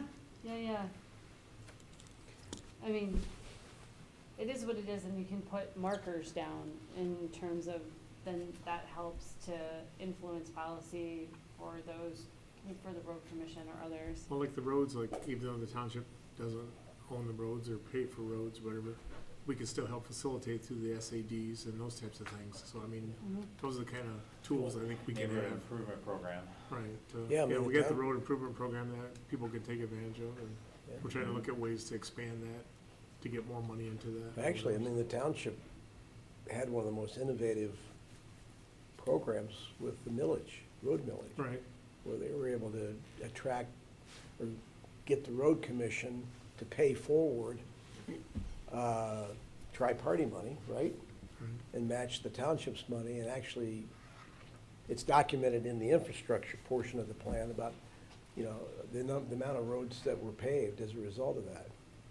I'm just saying, those are some of the things I'm talking about, like in the toolkit, it's like, it's Yeah. not necessarily, you know, the homeowner's still gonna have to be part of it, a major part of it, but, you know, there's things that township can facilitate or help with. You know, and those are the tools, you know, that I guess the township should be promoting to the HOAs and. Yeah. All the Actually, I residents in like that general, idea. so. That is, So you'll put something in there like that? And for implementation, yes. Yeah. Did we get to utilities yet? We're on utilities. Okay. What, on 28, left column, bottom, bullet, provide the necessary water supply in order to provide fire services for the entire township? Is that limited to the water sewer district, or is it the entire township? it's been a point of a great deal of debate. Oh. But generally, you know, water itself, in and of itself, is not a growth accelerator. Sewer definitely is, because you have to have a certain size property to be able Septic. to accommodate on-site septic. Whether the township could do it or afford to do it, and the other part about it is, outside right now, outside of the water and sewer district, we don't probably have the densities to support a public water system in those areas. So I know the fire department has talked on and off about this need for years, but nobody's really come up with a viable way to actually do it. Is to provide water supply outside the water and sewer district for firefighting purposes. Over the weekend, the Independence Township Fire Department had some Facebook posts on their site, if you want to go look it up, but about how they handle fires in rural areas like that in the north. They actually have these big, Tankers. well, they have tankers, but they also have these big Tanks. reservoir things that they plop out, and I don't know if they, you know, are air or whatever, but basically, then the tankers can start dumping water in there that they can pump out for a fire, and then they can rotate tankers coming back and forth to keep that filled. So, but it's basically, they're trying to demonstrate how, if they had a major fire to the north, how they, you know, how they get water. Yeah. And, you know, the tankers can go to like lakes or, you know, hydrants or whatever it is to replenish the tanker and come back. But they have this portable reservoir that they erect and fill. And it isn't like you just, you know, they got the little 6-inch pipe coming out. They have a thing where the thing will dump the whole tanker in like 60 seconds or something. Oh, wow. So I mean, that's part of what was on this thing that they were demonstrating, how they handle needing water where they don't have it, so. So, does that stay or go, or leave it and hope, or? Well, I think inside the district, where all the water and sewer extensions are being done, especially obviously the water. I know our Department of Public Works works with the fire chief on hydrants and, you know, making sure that they can still have hydrants in these areas where they've extended water. So I think it still applies, in my opinion, but. But State McKee has also got software that they utilize to, like a lot of our water was like dead end runs. They go like down a subdivision days end. So now we're spending time and money to loop those systems. So it gives even pressure all the way Yeah. through and everything, so. I guess, you know, provide the necessary water supply doesn't mean it has to come in pipes. No, it doesn't. That needs to Okay, have so a I mean, process. that was my first Mm-hmm. observation. Oh, we're gonna pipe up the entire township. No, Yeah. we're gonna put reservoirs in it. Well, like I say, Yeah. that's what I think the township, the fire department was trying to show, that they do have a plan if Right, there's a right. major fire where there is no water, so. So it should stay. Okay. On the next page, community facilities. I was curious about the objective, ensure that there are adequate cemetery facilities. I mean, I don't think I've seen anybody develop a cemetery in a long time. What we've been doing at the Lakeview Cemetery, those putting in columbariums for, Yeah. cremation Yeah. and that type of stuff. Yeah. Those are the things they've been adding Yeah. to the current cemeteries to expand the Yeah, number of people that can columbariums, take we've done advantage of it, several so. those. So I guess we I are just bought expanding. one of their lots, Okay. so. Oh, okay. We've got two little. Of course, a We- big fan would do it. Bill, we did say that this is an aging population out there. Yes, yes. All right, so I would say that we're at a place where we can leave, goals and objectives. We have a couple edits to make that we'll bring back to you. And then we're at 7:00, almost. What time did we say we would go to? I don't think we set a drop dead date. Okay, That's poor choice of words, isn't it? yeah, especially after the cemeteries. If we go Did too you late, schedule the beer to be delivered at 9? Now that we're at the cemetery section. Right. That's like the post meeting thing. All right, well, my question to you as a group is that, do you need a little time to get up and move, and we take a 5-minute break and then go into master land use plan? Or do we wanna do master land use and then have a check-in, like whether we need a break or a stop? I'm good. I'm fine to keep going. All right, let's go. So master land use plan, so basically what this chapter does is it gives all of the different categories a description of what they are, what's envisioned for each one. The way you would use this as a planning commission is if you had a rezoning, if you had a special land use. This is really where this text comes into play. Maybe also for planned unit development of some kind. So just want to make sure that the descriptions of these categories are clear.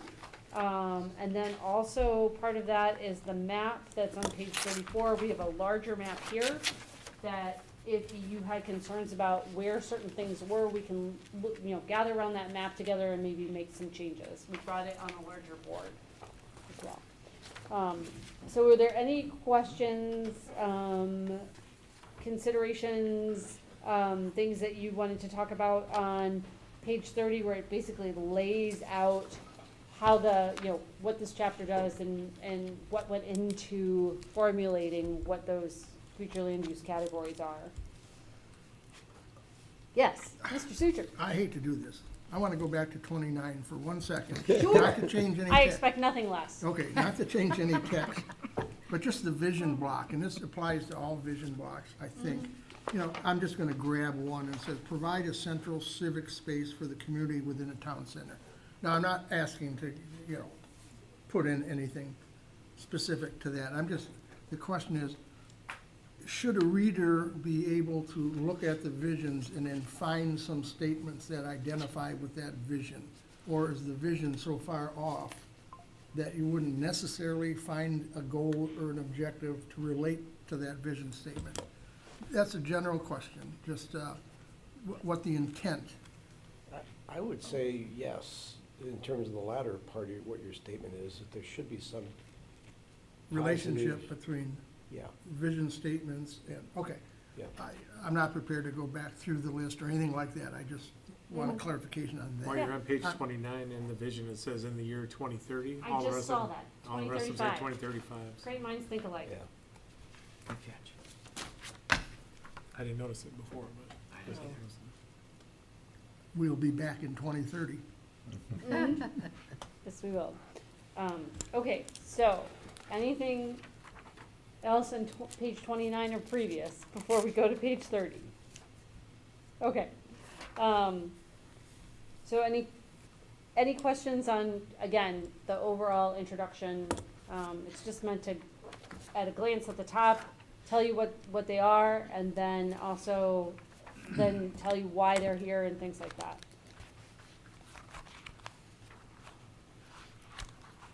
I'll just make a comment about the map anyway. Do we know if the 39 acres that we bought for the That's- park I was is? just looking at that, Is it and gonna be it's on? listed as rural residential, so that one should be Yeah. moved to recreational probably. Yeah, I guess at the time we did this. Right, it just happened. Is that on I think 34 it's- you're I think talking it's- I think it's Well, the right map here. on 34 here, we This is bought right like here. 39 acres in this area right here. You've got it. Oh, It's, I think it's right So, on you the know, I corner. had to- that, I didn't know where it was, yeah. Yeah. Okay, so that's because it's not there.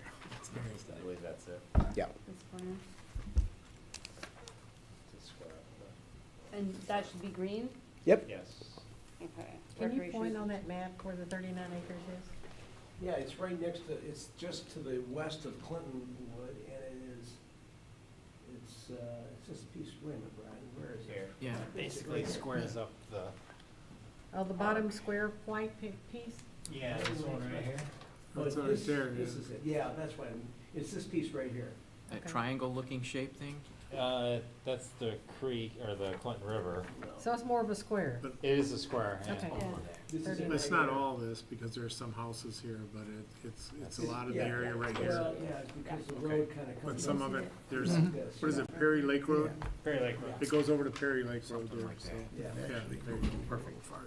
Yeah, and It you might go up here higher, I don't know. It goes, Wherever How Perry far? Lake Road Perry is Lake's- out here. it goes, kind of That's the curves edge as you of go the to river. Rose Park. is in the middle of Okay. the land. But a lot of this creek now is all in the park. All right, while you're all looking at the map, Yeah. are there things in the map that you had questions on or suggestions? And keep in mind that a lot of the map has areas blocked out because it refers to, there's more specificity, excuse me, in the target plans. So, only one comment, it's probably an easy fix maybe, but the difference in color shade between suburban residential and single-family residential is Yeah. really close. I wonder if we can shade that a different color. We, Yeah. we can, yes. Well, and I was wondering is there a way to break this map up into 4 quarters and different full pages? Cause it's so It's hard to very read. tiny. Yeah, Still have this as an overall used to map, have but then have Yeah. it broke up into That sections. became a I problem. Yeah. agree. Ron had a good idea, show the big picture, but then follow it You with, could divide it up like you Yeah. said. Yeah, I mean, that, You know, blow up. yeah, we can sections or certainly do quadrants that. or We've something. done Yeah, that that's- before, and we can do that. I And that- wonder if, that go might ahead, Ron. pertain to all the map, in here. Go ahead, Ron. Yeah, I was just gonna say that, the area on South Sashabaw, south of Maybe, we've had for many master plans, the single-family attached detached. Yeah, And, there was a property owner down there who envisioned doing something while he was trying to sell his property, and it created a lot of alarm down there. Do we still see a viability of providing that type of land use down there if somebody combines several parcels together? I mean, I'm just throwing it out there. south of Maybe Road, there is, on the west side of Sashabaw, the east side of East side. Sashabaw, there are 10 to 15 larger parcels, Ah, yeah. They're very- Almost a Pelton. Very deep. almost to Pelton, very deep, 2 to 3 acres each. Is that where the white section of the map is? Yeah, it's like Okay. polka dot, Yes, Right here. yeah. yeah, okay. And I mean, I guess some of the thinking in the past has been, these would be, logical pieces to be assembled for some other type of housing than just these single houses on a busy road. They're just very deep lots. They are. Yeah, it backs up to to Oakland Woods, Like Okay. Oakland Woods. Lake Oakland Woods subdivision. You have like brown stones or what do you call them, townhouse type. Yeah, townhouses, because a lot that deep, you would have enough area for circulation in the rear. Hey, that's right across Like the a street circle from drive or Mel's. something. Oh, you'd have Is that what you mean? garages in the You walk back over of the there Garages first. in the townhouses. back. So you right have now, the- that's The road behind, but. planned then rural you have parking residential, am I up reading it It's, right? it's, Sashabaw, like single-family total attached Sashabaw, detached. Ah, see, that's Okay. So the you could color. have, I'm just throwing it out for Parking in the front, discussion, because yeah. I know that's you know, private An area parking, that- like for visitors Ah, or I whatever. see. a lot of But times, try to people who come up with a way to call make about them that more section are walkable pretty along there, confused too. about, what does that mean? and then having the subdivision behind there, they, somebody, like I said, had proposed something in a sale of their property, and they had Keith draw up some kind of plan that would never have gotten approved, but they did it anyway to try to market the property, and the neighbors behind there went ballistic. So thinking they want it to that remain there's a- residential.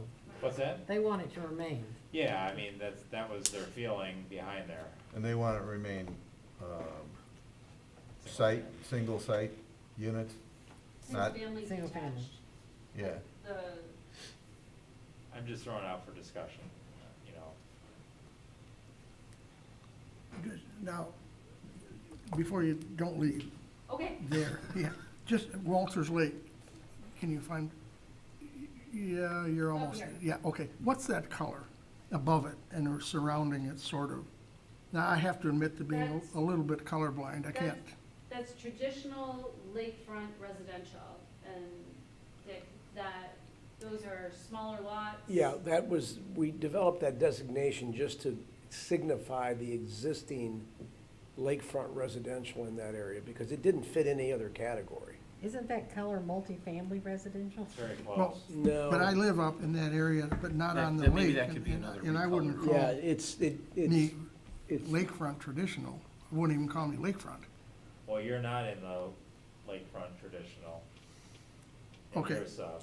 So am I, I mean, generally, the lakefront, residential is, non-conforming lots of record, because they're so small. right, but I was just looking at the color and trying to figure Yeah, out. I don't see relate lakefront the residential color. on here. it's. It's, Traditional. depending on your printer, it's. Oh, Yeah, okay. it's on the first Traditional. column on the left. Yeah. And you have to compare it to one of the Oh, multifamily those are colors. really close together, yeah. Okay, Yeah. We need a little purple or something. yeah, maybe, this is your printer. So, I mean, this is a where copy I got from you, yeah. This is Larger my maps would my help. printer too. Yeah, maybe so, because I couldn't figure out that where I lived, why it would be even close to, That's why our parcel viewer doesn't have any color. It just tells you what it is. okay. Yeah, if you go to our interactive map, we don't put colors on there. Okay, so, yeah, and that traditional lakefront residential is here around Walters Lake, around Round Lake. You can see that these are long skinny lots, and also dark lake with the lake. And those are only in those areas. Yeah, I mean, we didn't create any new areas designated that. We've never done that. We've just simply used that category to recognize these existing areas that have 40-foot lots, Old flats. And old you're- platted lots. And outside of the target areas, your multiple family is limited to this down here, off of Clintonville Road. And then, really, there's no other, that's that one section of multiple family. Dixie Highway. Well, except within the target area. I was gonna say, within the target area, there's a lot of multifamily. Yeah. Off Dixie Highway. So, but any other questions, changes to this map? I just don't know if Brian got an answer on his Sashaball piece. If you feel like leaving it, that's fine. I just. So you're saying the neighbors wouldn't like, Yeah. attached townhouses? That was the impression I got. I So if a spoke with about developer- a dozen of them. Assembled all those pieces and bought those properties, you're saying probably couldn't do anything other than single-family residential? Well, I think that what was envisioned a long time ago was the intent that somebody would gather up several of them and develop something comprehensive there. but- Kinda seems like it might be a good idea there. Yeah, I mean, and the other reasoning behind giving providing a higher density residential designation was we were getting, Brian, if you might remember, a lot of pressure for commercial to Yeah. spread south That's true. Right. of Maybe and Sashabaw. So we felt this was a good transition to avoid that happening. When we talked that we needed density to, if you're gonna have walkability on the Sashabaw between Maybe and Walden, if you get the right kind of stores or whatever in there, you need the density that's close to there, for people to walk to, Yeah. so. I So you mean, got and- like, you have the apartments, you've got the other condos, that go to the golf course there on the west side. Right. You got, there's some residential there, but you you need other residential even closer to, you know, to make Sashbaugh more walkable. But on the other hand, on that same argument, I would argue that keep that sort of multifamily centered, focused in the town center area. Well, if we can, I guess that's where we talked about having mixed use, where you could have, you know, maybe Yeah. some, Yeah, living up above or whatever too. I'm just saying that, I think that was part of the reason, I was just trying to give you some reason why I think Yeah. we were looking at that. Well, it's area, very to have a close to little the more target density right area, there. so. And I don't hear a lot of consensus from you about it. So my suggestion at this point, we leave it as it is, and it might be something that we revisit. Well, yeah, I mean, think about it, you know, and you know what, I would suggest take a drive down that way too. And, you know, we have a lot of houses on the west side that are on very small lots, or non-conforming houses. yeah. Yes. It's kind of a funny location. I mean, I tend to think a nice quality townhouse type development might be a benefit for that area. Yes. I think it would be. But, yeah, I'm saying you wanna do something to keep it from being commercial going farther south too. yeah. You've got like For the sure. old transmission place or starter repair place, Yeah. whatever that one, like, almost looks like an old gas station there at Pelton there. too. Yeah, it's a karate studio or something Yeah. right now. I'm just saying, that's like, what you don't want is more commercial buildings creeping up along there. Yeah. Okay. All right, I'm walking with the map, and, Turn the page. okay, I'm gonna sit down. Are we gonna talk about each of the target areas now? Yeah, we can talk about the target areas. Just want to confirm, nobody had any questions about the descriptions of the different future land use categories? They all made sense to you? It's like that, okay. Target plans are next, unless we feel like we need a break? Let me pass this out. Yeah. One This is question, Yes, where was it, what do we call it? Not mixed use, but is that described in here? Oh, you mean that? Live work? Live above. Live work, is Yeah, that live work, described in yeah. here anywhere?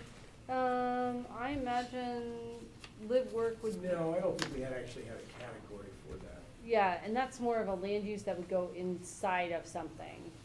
And that So, was intended, I think, in the sort of, wherever we had a mixed-use designation, that would be an appropriate use in that area. If I could just, a little interlude here. As we get into the target plans, Bill, your question about analyzing commercial and office, the amount of commercial and office, this next piece that I'm gonna hand out provide you with some background information about it. Okay? So you're gonna have two things. You're gonna have a memo from me that is organized by target, by sub-area, and then there's gonna be attached maps which are large Oh, I like that. for you to follow along as we discuss each one of these areas, okay?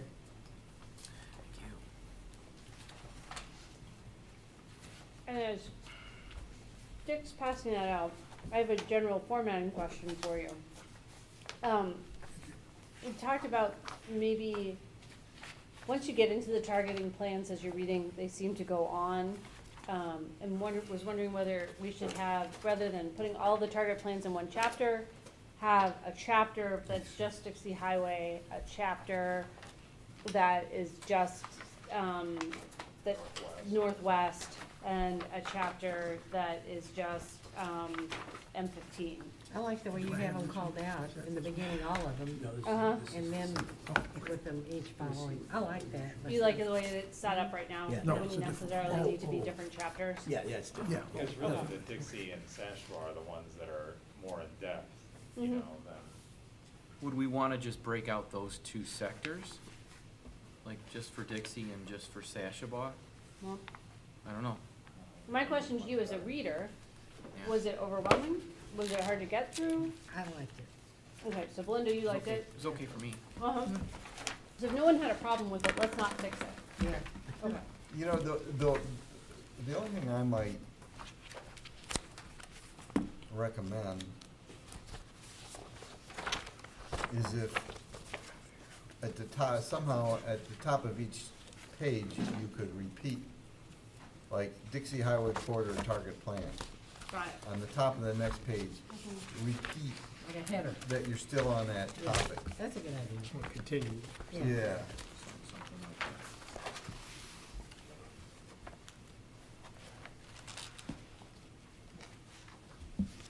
Okay, we can do that. Thank you. All right, so, we're on Dixie Highway. So we described the four plans, and then dive into Dixie Highway. And then, Dick, as we go through this, did you Mhm. wanna just describe some things for Dixie Highway that are in your memo to highlight, to When- move through, or? Yeah, we have continued with a format for this Dixie Highway, for the Dixie Highway target plan that's divided into 3 sub-areas. And we did that because of the length of the roadway itself. It's about 3 miles, well, more than that, long. So you have the northwest, the central, and the southeast sub-areas. This is, Bill, ideal area of focus, to discuss your question going back. And so what I've done here is for each of those sub-areas have described what the circumstances were and why the master plan designated them as they did. And I also described what the zoning is in each one of those particular, the zoning in those particular areas also. So if we start with the northwest sub-area, you'll notice at the very, very most northwesterly portion of Dixie Highway, that entire area is designated for office service. The frontage on the east side of the road, and I know it's not exactly north, south, east, west, but the side of the road that backs up to Deer Lake is designated as office service, and it's also zoned office service.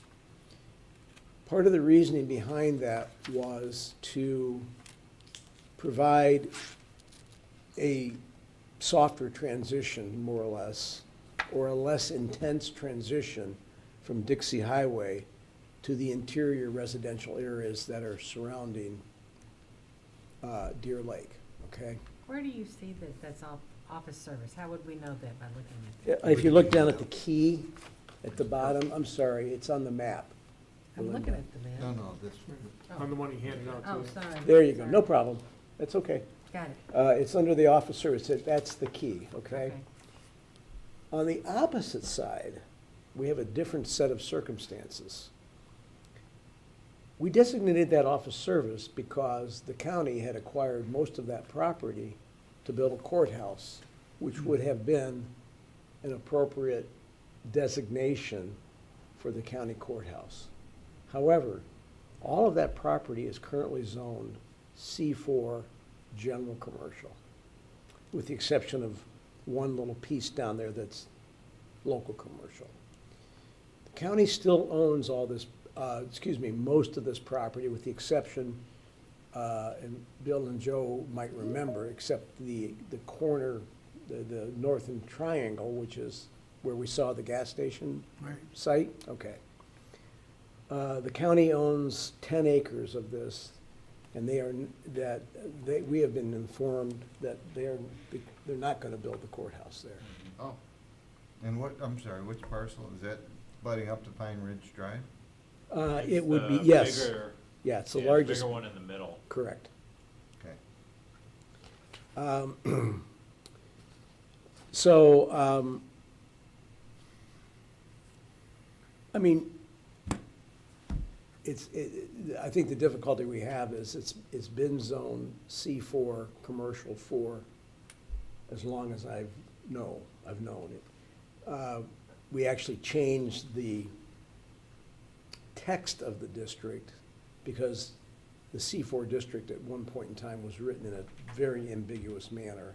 And we clarified the text of it a number of years ago. But it has been zoned commercial for long as I know, long as I can remember. So is it the intention of the county to keep that land, or do they wanna let us, can we buy it, or can we sell it, or? We don't own it. They They wanna own sell it. I believe their intent is to sell it. Yeah, So then maybe the discussion would be to rezone it, you think? Is there any appetite for that, or what, That would be, Possible. that would not be my decision. That would be up to you, I mean, as to whether you want to recommend that or not. I mean, I've certainly had conversations with the county folks about that parcel, you know, and the fact that it is master planned office service, so I think if you were to. that's how they're selling it. I think that from the county's perspective, they would entertain a notion perhaps of it being zoned for housing, but it would be obviously a higher density housing. So I think to try to rezone it to anything other than that might risk bringing on a challenge, you know, from the county or whoever buys the property. Yeah. But I think I think having it zoned into a residential category, recognizing that it's gonna be some form of multiple family, is probably worth a discussion. I think they still have a sign up over there that says They do. county, okay. Yeah.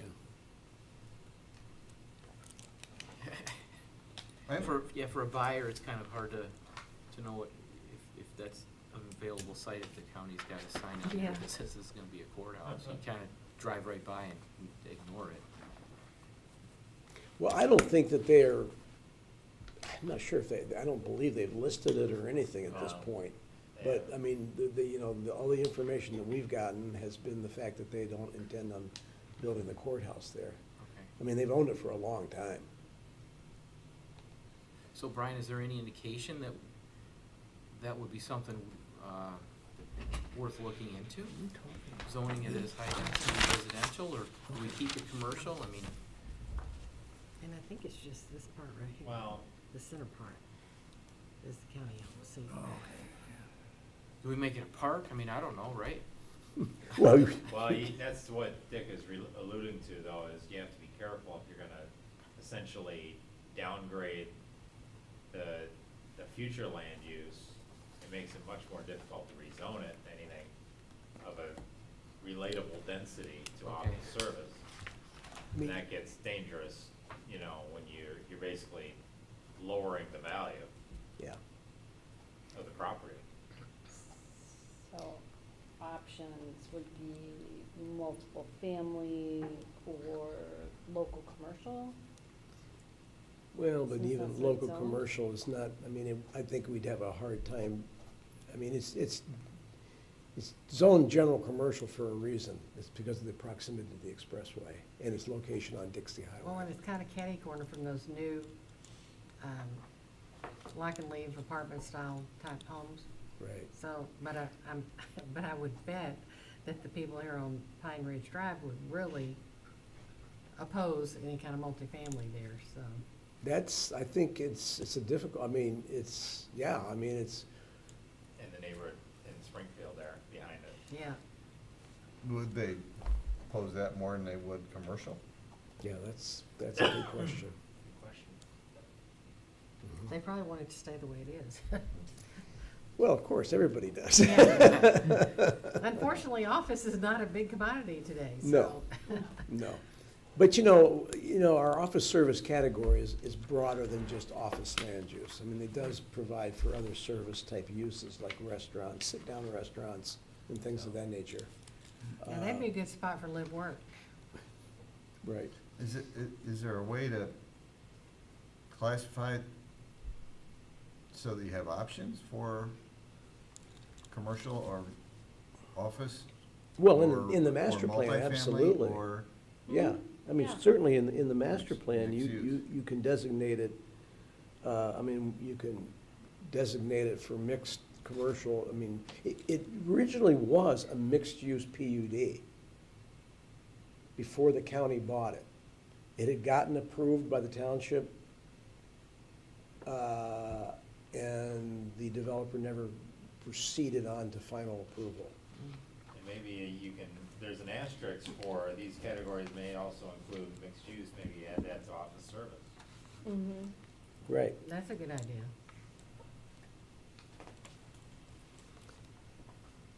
Yeah. I mean, part of me says that that's a potential to reduce some of the commercial office concurrent with what I've been talking about, but Dixie Highway is just, it's such a strong commercial corridor, so, arguing with myself there. Mm-hmm.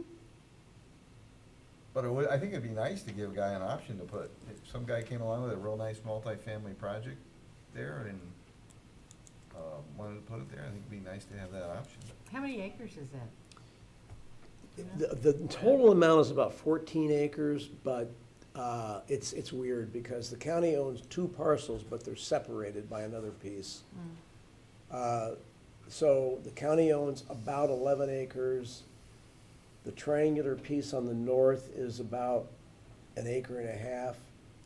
And then the piece down towards Pine Ridge that separates the 2 county pieces is about 1 acre. So, I mean, somebody was gonna come through there. I mean, you know, if the gas station that's being proposed continues on the triangular piece, the balance will be maybe 11, 12 acres, and all those parcels will probably be consolidated into a single piece. Little triangle pieces where we would like to align Big Lake Road with Deer Hill too. Correct. Has, Raleigh contacted you? What's that? Raleigh, that's the guy with the sports complex? Well, I think that's a good, I mean, that's a good, a compromise is to actually, you know, to designate, you know, to allow for mixed use in office service as a designation. Okay? Yeah, so I'm pro flexibility here, right? It's right on Dixie, and I think that, you know, if we can attract a good buyer, then, Yeah. yeah.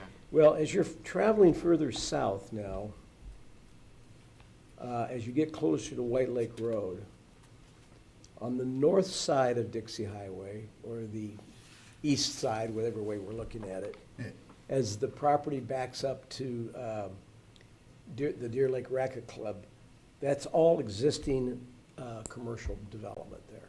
Yeah. That's where my doctor's at, so I know that well. Yeah, so it's some office space, Yep. it's a little bit of commercial space. On the hard corner is the drugstore. Yep.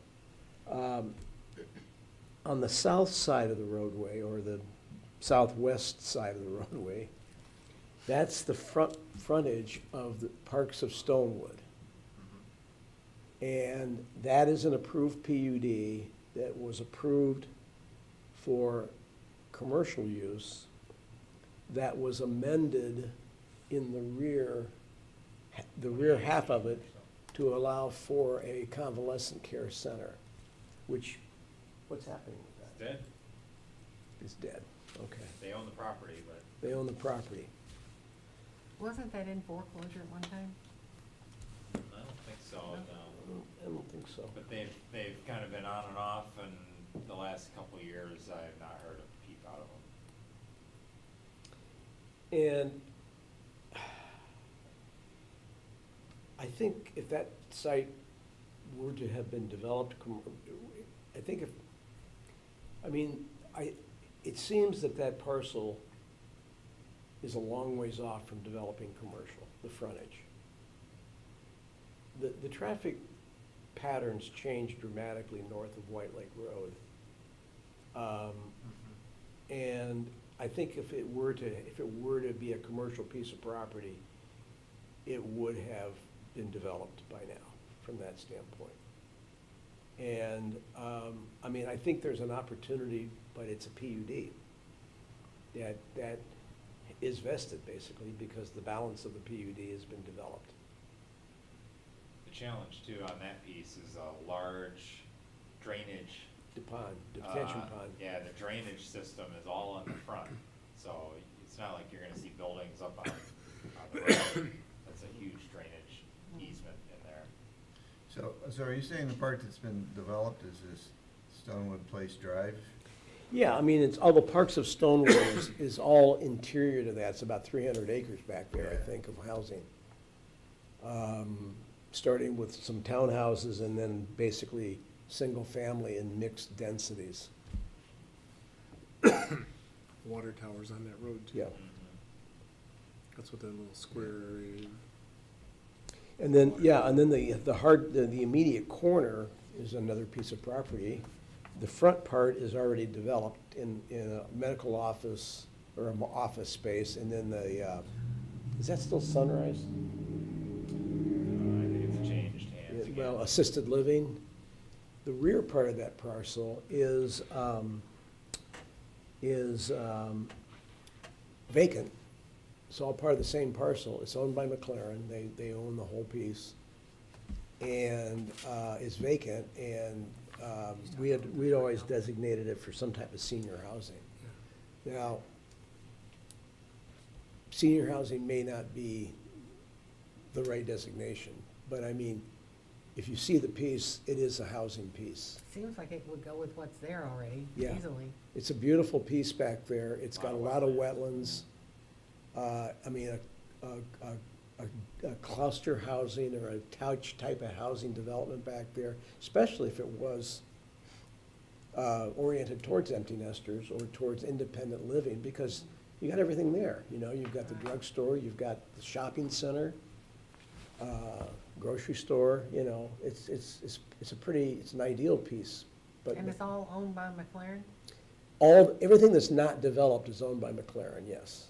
That's not already developed. I'm sorry, you're talking about the McLaren parcel now? Yeah. The parcel to the. Yeah, other side right of on the Stone. corner of Yeah. White Lake and Dixie. And, And the reason they own it is because the parcel was originally developed, was going to be developed by Pontiac Osteopathic Hospital, POH, and a medical center proposed for it.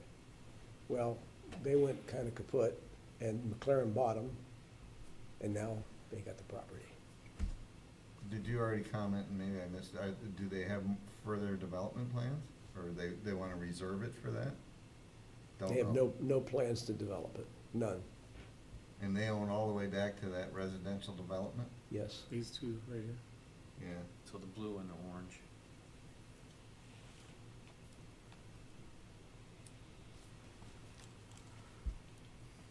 So is the question, Dick, whether those stay the same, or that you feel, I think probably the only change, the senior housing or a single-family attached detached designation, one of the two.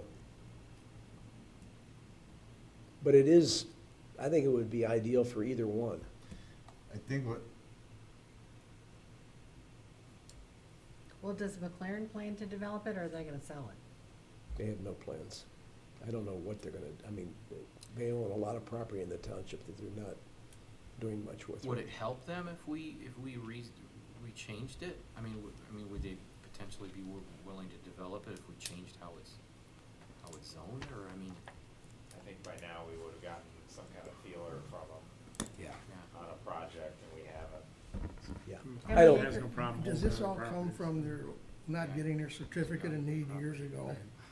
You know, these other What's it say? pieces of land were to support their, Well, Drone projects this from piece Lansing. is a little unique, just primarily because they inherited by acquisition. It was part of their acquisition of POH. So they never had any plans for this piece of property.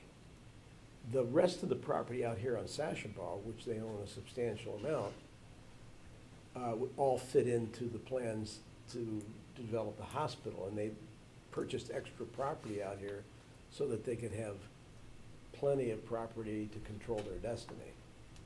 Move 200 beds from Pontiac up here. Is that still in the works? I mean, are they still planning that? It's dead right now. Well, it's all, yeah, it's still in the works, but it's State. still As long as there's certificate of need, it's not gonna happen. Yeah. We have to get rid of that department up in Lansing.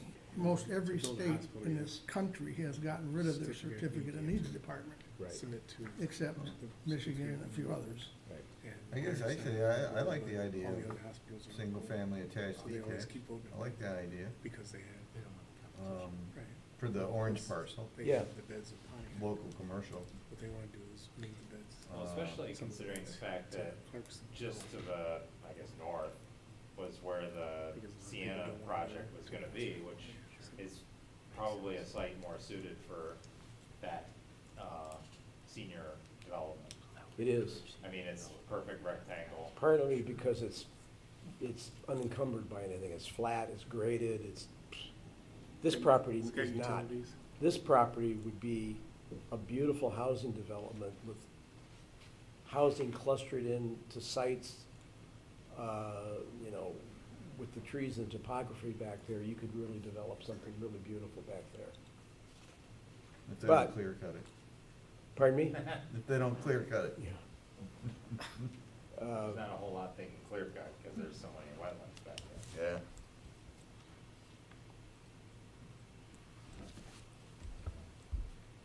I'd like to go back to the adjoining parcel that you were talking about that was a Yep. PUD Yep. on the other side of Stonewood Road. Mhm.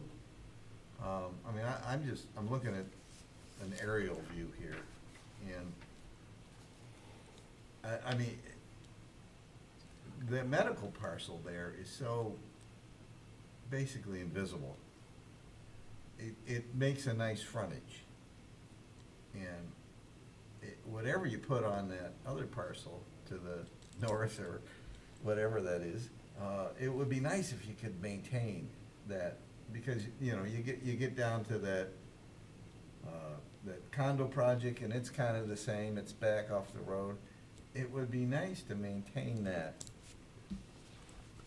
openness from Dixie Highway somehow, and I guess what kind of development would best accommodate that? Well, I mean, this is the right time to be speaking with the owner of the property, I mean, which we can do.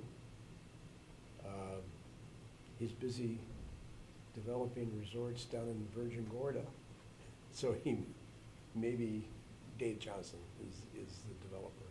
What's the name? Dave Johnson, yeah, Oh, he used to do stuff in Birmingham? yeah, he's done a lot of. Bay Harbor. Bay Harbor. Yeah. Bay Okay. Harbor is Mr. Johnson's development.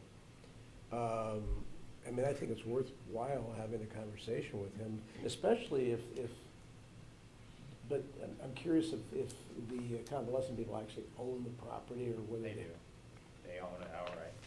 And that's, and I was thinking back to originally when Parks of Stone was developed, that was envisioned to be a market and some restaurants in front of it. But now with the convalescent center piece taken off, pretty much you can't do much more than maybe a couple restaurants on that. I mean, it's too small. Well, I mean, Plus with the drainage problem, you know, the drainage easement that's in the front takes a lot of it away. mhm. Well, I think it's worth a conversation to see if there's some alternative use of that. I mean, this is a good time to, you know, I mean, it also would be an ideal housing development site, because Yeah. it's highly, I mean, and again, there's where you could have a little bit more density, and it really wouldn't, I mean, yeah, the people that live in Parks and Stonewood might object, but by the same token, what, would they prefer that versus, you know, a shopping center there? Right. You know? So, I mean, that's the kind of conversation, and if it's a project that, you know, Mr. Johnson would have some control over, it would be first rate. So I think it's worth a conversation. Okay? Okay. All right, the middle part of Dixie Highway. I think the reality of really all of this is, every piece of property that you see in here already is developed. Done deal. Yeah, pretty much. I mean, and the only thing that we're gonna possibly see there is redevelopment, you know, like the bowling alley, for example, like the Clarkston Theater. What's gonna happen to that part? That's been like that since we moved here. I know. Well, I mean, we had a credit union that got approved, and they decided not to move forward. I think that's a piece of property that the DDA is going to have to provide some incentive to develop. Because it's brownfield eligible, but the cost of extending utilities to it are going to be expensive.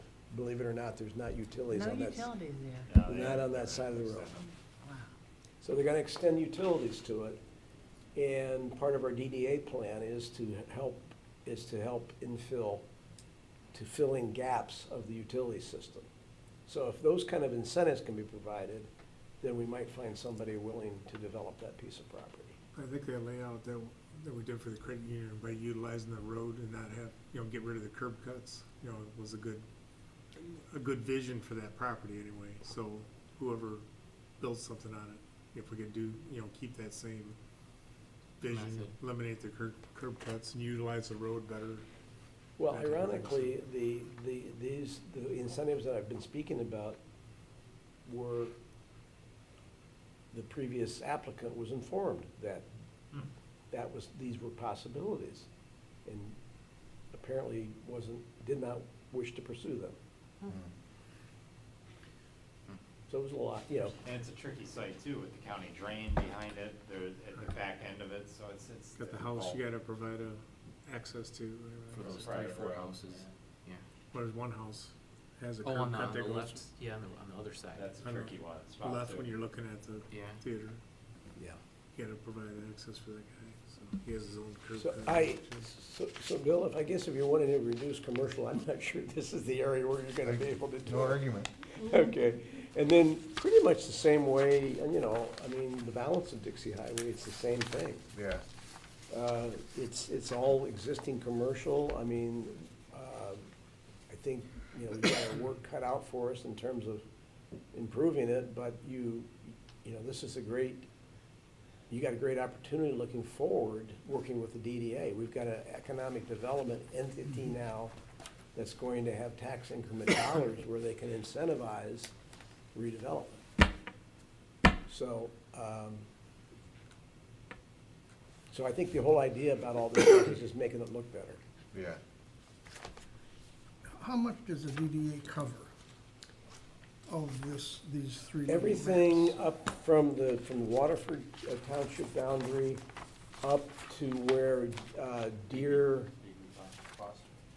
Lake and Foster intersect Dixie Highway. So it doesn't go all the way up, but it goes all the way up to that intersection where, approximately where the, what's the name of the restaurant there? Big- Cruise and Mirrors? Oh, Cruise is Deer Lake Inn? yeah, the Deer Lake Inn is, yeah. That's similar as the road right there. Are you talking about similar or Foster or? I don't think it goes up quite that No, far. just the Foster. A little bit Yeah, past Foster. just goes right to Foster and Deer Lake Road. Okay. But, that's where all the need is, frankly, in that entire area for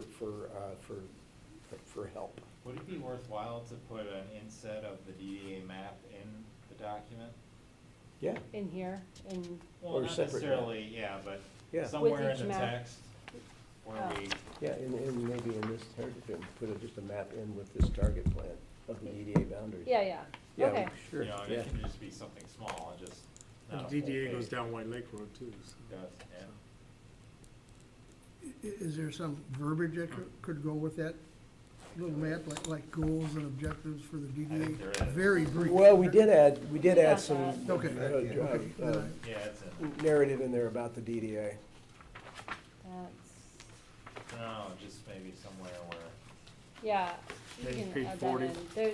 There was something with the DDA, I think that's in the beginning of Page that 40. plan. Yeah. Yeah, there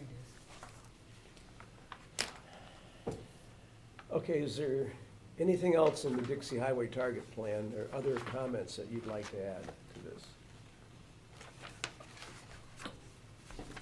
I might have missed it, but, you know, that thing about the DDA says Independence Township, blah, blah, blah, is to improve the viability of the downtown district. Is there a downtown district described here someplace? Did I miss it? It's not, well, that's where the map would help. Oh, okay. Yeah, the We're really downtown, talking about Dixie, right? yeah, Yeah. yeah, that's where the downtown, I know, it's not a downtown, but that was the tool that we had at the time. yeah. Yeah, it's a- which is okay, but I Yeah. mean, I just didn't know exactly what it was referring Yeah. to. And it's missing the word downtown in the first line, Oh, okay. Independence Township Downtown Development Authority, which is DDA. Ah, See that? It's That's missing. what it should be, yeah. Then it makes sense. Was it me? It's missing the word downtown. Oh, here. oh. Seems Yeah. like it should say Dixie Development Authority, but, I mean, it doesn't seem like a downtown. I think we technically named it Independence Township. I don't think it was the Dixie Highway DEA. We talked about that, but I'm trying to remember. I think it's technically Independence Township. Yeah, I think it's technically the Independence Township Downtown Development Authority. too many letters. ITDA.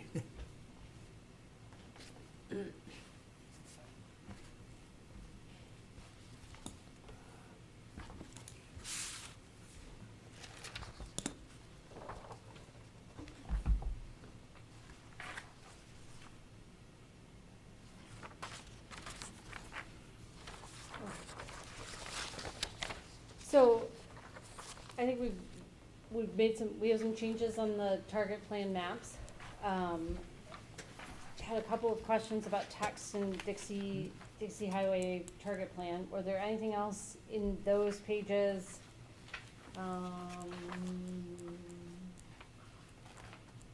37. Well, really Dixie Highway, 35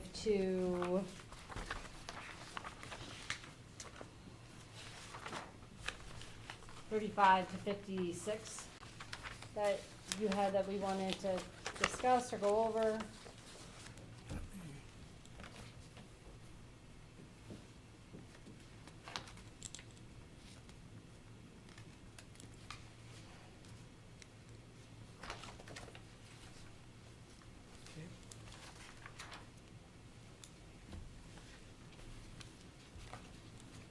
And then what we can do is we can move on to the M15 in Northwest area target plan. Did you had some Yeah. specific things to If- highlight on that? If you look at attachment D, the map, this map, okay?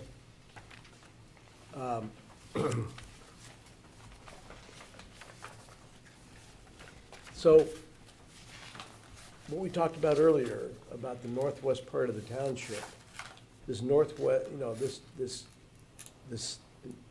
entire thrust of this sub-area plan is to protect the vast majority of this area in large lot, open space residential development, okay?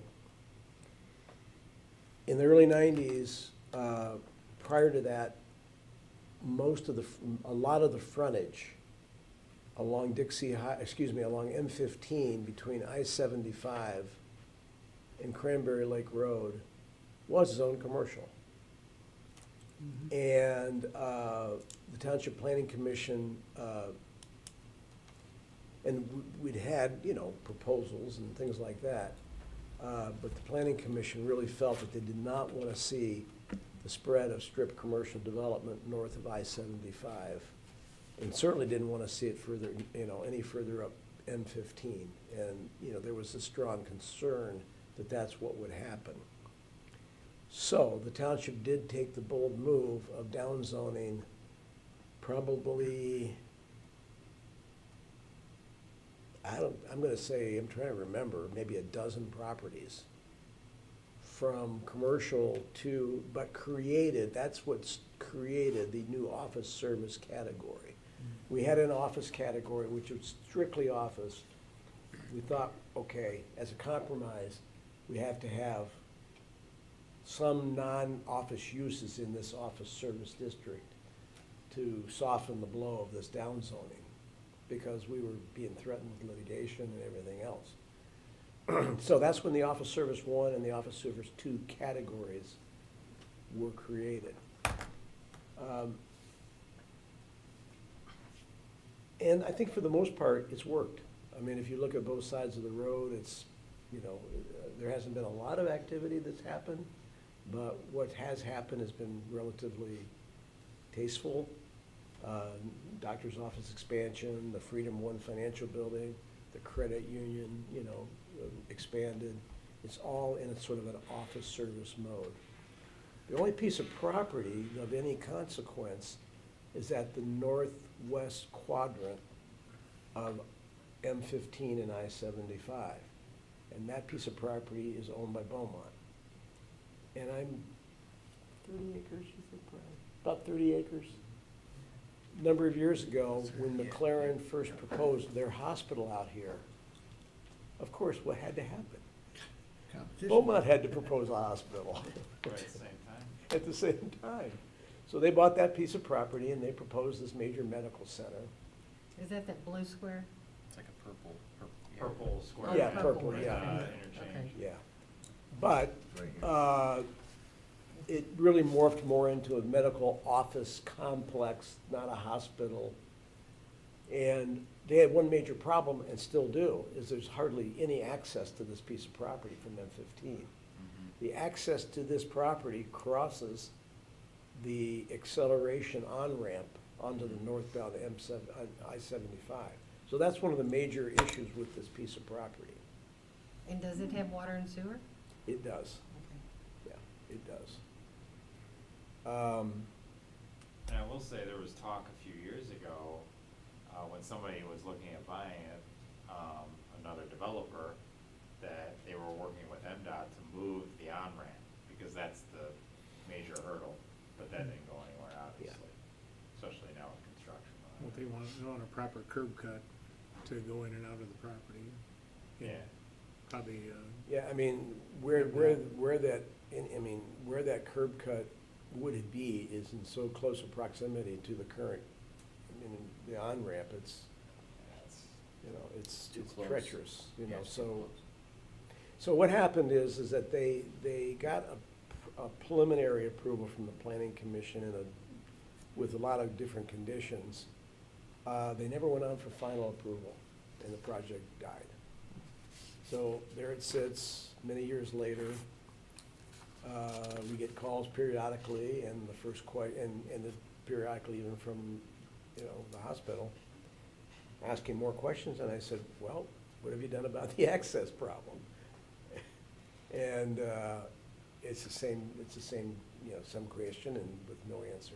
Because if you look at the map closely, there's slivers that run north of the office service that up to Cranberry that they own also. The MDOT. No, like the. Oh, yeah. That was They do, kind of gonna be their access point. yeah.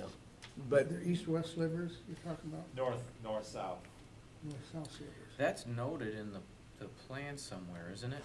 To encourage the access, those north-south access to the site? I'm pretty sure I read that somewhere. Provide one access from M15 to the research office service area located at the northwest quadrant at M15. Yeah, I I-75. wasn't sure what that, I knew that was talking about this corner, but I couldn't visualize what that was. So Beaumont owns those yellow slivers there, so they Yeah. would be willing. Oh. So the question is, would we be willing to rezone those from residential to some sort of, right, and there, and the bigger, we did not, when they, the plans that the planning commission would not approve access from any medical complex via those drives to Cranberry Lake Road. Yeah. Ron, you I get remember it. that, right? And that was just before, that was like late 2008 's when I got on Okay, planning commission. It was like 2007, 2008. yeah. So anyway, because, you know, Cranberry Lake Road is not not much more than like a subdivision street. Right. That'd be crazy heavy traffic Oh, in yeah. that right there, would just Yeah. drive Is people that, crazy. is that to the east Yeah, of yeah. 15 Cranberry Lake Road you're talking about? East and west. East and west, Oh, but it goes we're across. talking about on I the know, west I see side, it goes yeah. across, So it's the- not changed. goes over This is- to You know where Allen, where okay. where the That's credit right. union is, That it's a would be- couple, it's like 2 or 3 slivers Yeah, Two or this- three. of residential This is just a pieces side right street behind the kind of credit Yep. union. Yeah, That's what okay. I'm saying. I remember To the even neighborhood hook into that, opposition that would was make strong. all these people Yeah. irate, I would So think. is Yeah, your, no, I wouldn't want that either. is it something to discuss whether those become office service or not No, touch I- those, or? Yeah, I don't think we wanna touch those. Which slivers are that they own? It's right behind the credit union, Bill. Yellow, up I and think down. it's talking about.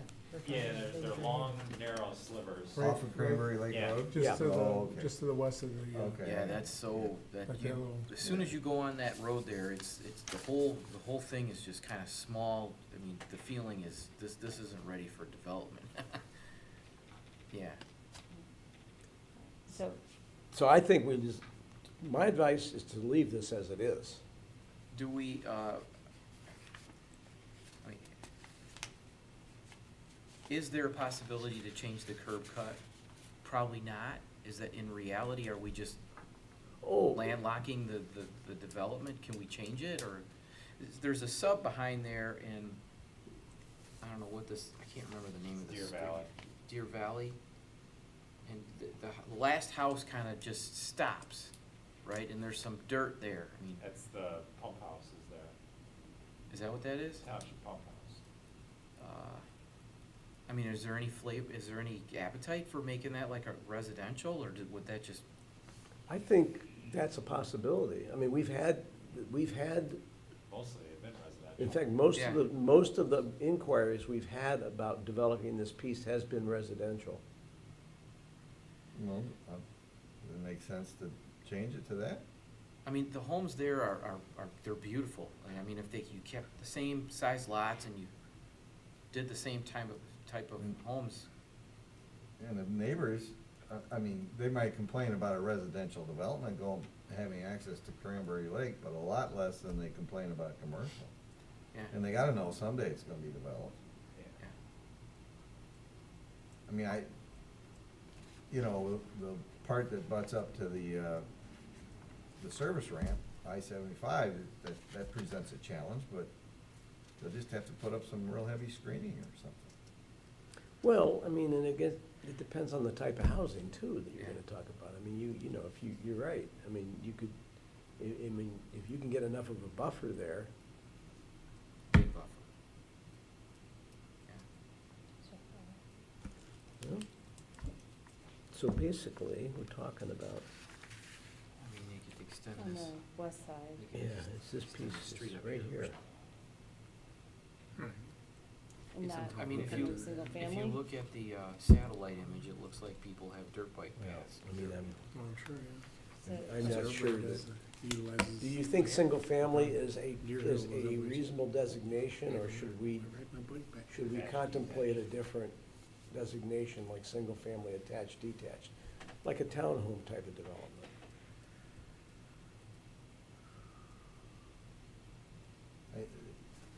I guess that all depends on the nature of the density that you get under the detached scenario. Because I would imagine the homeowners along Cranberry Lake are gonna scream about any kind of perceived multifamily development there. But How, Well, how, Consider the one's position on of, one side of 15 and Cranberry Lake's on the other side of 15, right? And that road, Cranberry Lake Road, when you get off 15, it's a little dinky road that's bumpy and it turns around the corner of the lake and That's on the east side, That's the yeah. other side. The west side is a straight shot. The west side is a straight Yeah, but paved Cranberry Lake is, oh, are you talking about Cranberry Lake or Cranberry Lake Road? Cranberry road. Lake Road. Yeah. Oh, I thought you were talking about the lake, and I was gonna say, how do you get to the lake? Okay, gotcha. You need to see this, Joe? Yeah, no, I know, I'm familiar with that. My daughter lives right up there in Cranberry Lake. Well, Deerwood. So you were gonna say something, Dick? About the multifamily? The density. Well, attached? I'm just saying, I mean, consider the proximity of this piece of property to an interchange. Yeah, That's, A highway. it's a, you know, there are environmental factors associated with it that would normally lead you to think that it's not a site for high-end, single-family, large lot residential. But would it lead you to believe that it could be done in some high-end detached residential? Yes, can you do attached residential under a PRD? a PUD, yeah. PUD or what's our planned residential development? We have that. Well, it's that requires a minimum area of 160 acres, so. This ain't that. Is there a way to do it single family with the option for multifamily under a PUD? Well, we do have a single-family attached, detached zoning district, I know, R4, which is 4 units per acre. but my thought is if you can do it under a PUD, you have more control under the quality and, Well, just right? keep in mind, the underlying zoning is still residential. The zoning never changed. Isn't that right, Brian, or is I it don't office think so. service? I think it's office service. Oh, it's two? I thought. Yeah, this says office. Office We service. don't have that. Yeah. I'll pull it up. Pull up the zoning map. I don't think we've rezoned it to office service. Because otherwise they wouldn't have. So how would they get there? Would they use one of these slivers, like just a long drive to get to that? Well, there would, you know, with a residential development, there could be access from I-7, from Cranberry Lake Road, Or which just would dictate the continuing? density. Yeah. There is a neighboring piece of property that has been willing to collaborate with Beaumont, but they've never come to terms. It is OS2, okay, sorry, it is OS, Office Service 2. The whole piece? Yeah. Yeah. All the way up to Cranberry Lake Road. No, that's all, that's residential north of there.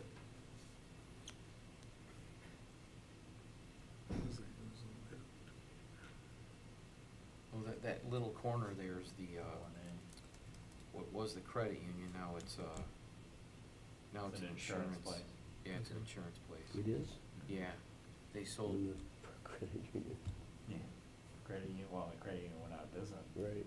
yeah. So all of those slivers up to Cranberry Lake, they're 4.8 acres in size, so they look like slivers on this map, but they're pretty Good large. size, yeah. So there's 10 acres or more, maybe 11 acres. Yeah, most of the inquiries we've had about this piece has been for housing. But the bulk of this piece is, it's already OS2, all the way up to the loop of the service drive. Yep. The whole, Yeah. what you're Just showing the- purple here, is it all, Yeah, the frontage on Sassaby is already developed OS2, so that's got. yeah. M15. M15. Yeah, M15, thank you. Yeah, this piece right here is OS2. These remain residential. These are also zoned OS2.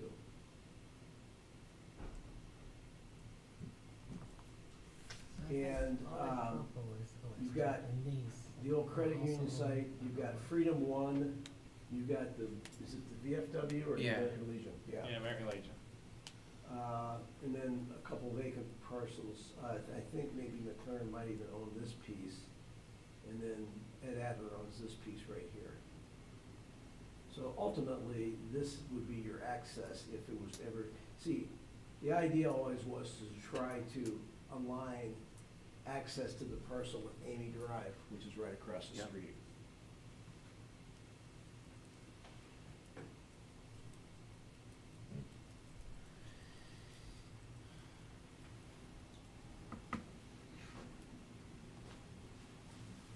So you could master plan that area for single-family attached, detached. That would allow a greater density than just single-family residential. It would allow some flexibility, and then they might have a better opportunity to get a curb cut at that junction, Or cooperate or with the cooperate with yeah. a neighboring piece.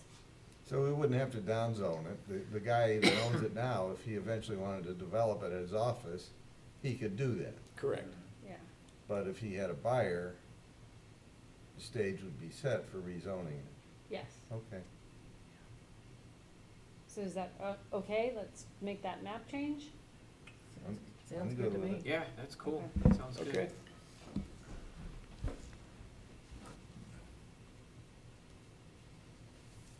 What's that blue piece way to the north? That is a school. Is that what that is? Independence Elementary. Okay. Northwest of the school, what's the big, block right there? The former Kid Rock property. This big block right? This right right here. I'm talking about right here. Oh, That big block. northwest of the school, Yeah, those, yeah, two of those are owned by Kid Rock formerly. Brian ran him out of town. Well, what's This this is road here? here. Is this- It's not, he's not talking about Allen Road. Well, they go all, the same owner owns the parcel on, You're talking about this right here. Yep. it may be a couple more parcels left, actually. There's, Yeah, a but there's a there's- really large triangular talking about this one here. vertical, Yeah. go over a couple There's sections one, from there's the one school. between Allen And north. and 15, that's not what I'm talking about. I'm talking one even farther to the west than that. It's So really, the big, rectangular block, yeah. Yes. that's the school property. Owns by the school. That's what I was talking about earlier, that is the Yeah, school that's property. 80 Yeah. acres, yeah. And The school owns it. the one on Allen is, the old Larry Murphy Right. horse farm. Horse farm, yeah. But I'm just saying that, That's what that that one is. big block there, I guess that's what, I guess I've been pushing to, get first right of refusal, at least from the school, in case they sell that off. Keep it as open area. Yeah, I mean, it's a properties. beautiful piece of property. I mean, it's What do they 100% use it wooded, for? it's, Do they The school do it- doesn't do anything with it right now, that was a planned future school if needed, Oh, yeah. just that something the school bought many years ago, and they just gonna hold on to it. Should we identify it on here as semi-public, public, semi-public? yeah, that's a good It's always idea. been vacant. It should be.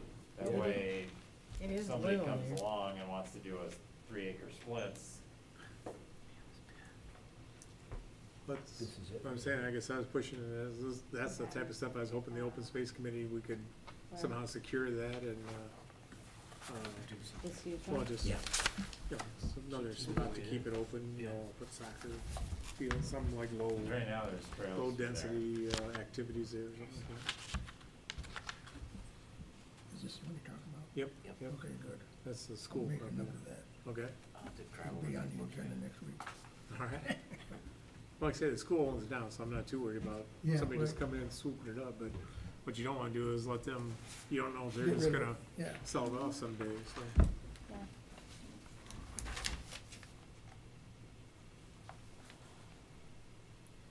How do you get there? What's the road? It's on Reese Road, Yeah, so is Reese the one that goes east-west right there? north-south. Or You north-south? can park right on the property if you ever go up there. So, Park and hike or take your dog back there and stuff, that's what a lot of people do. Oh, Well, maybe we make it a dog park. Well, certainly a lot of people there's all kinds of no trespassing signs, Oh. and people still do it. They don't care. So, yeah. Well, it's not like the school's up there. Policing, I would say it would be a way to add to. If we're gonna change that big parcel, do we have to reword the office service section of that Yeah, area? I was just, I just made a note that, and I think we'll, on 61-2, we'll need to add an attached, detached, single-family, land use description, Okay, cool. so. Good eye. All right, if there's not anything else on the northwest sub-area, I think we'd move on to Sashaba corridor. So there pages 62. So, again, I have some description. You know, the other thing I didn't mention, that a couple of, attachment E, two major things occurred,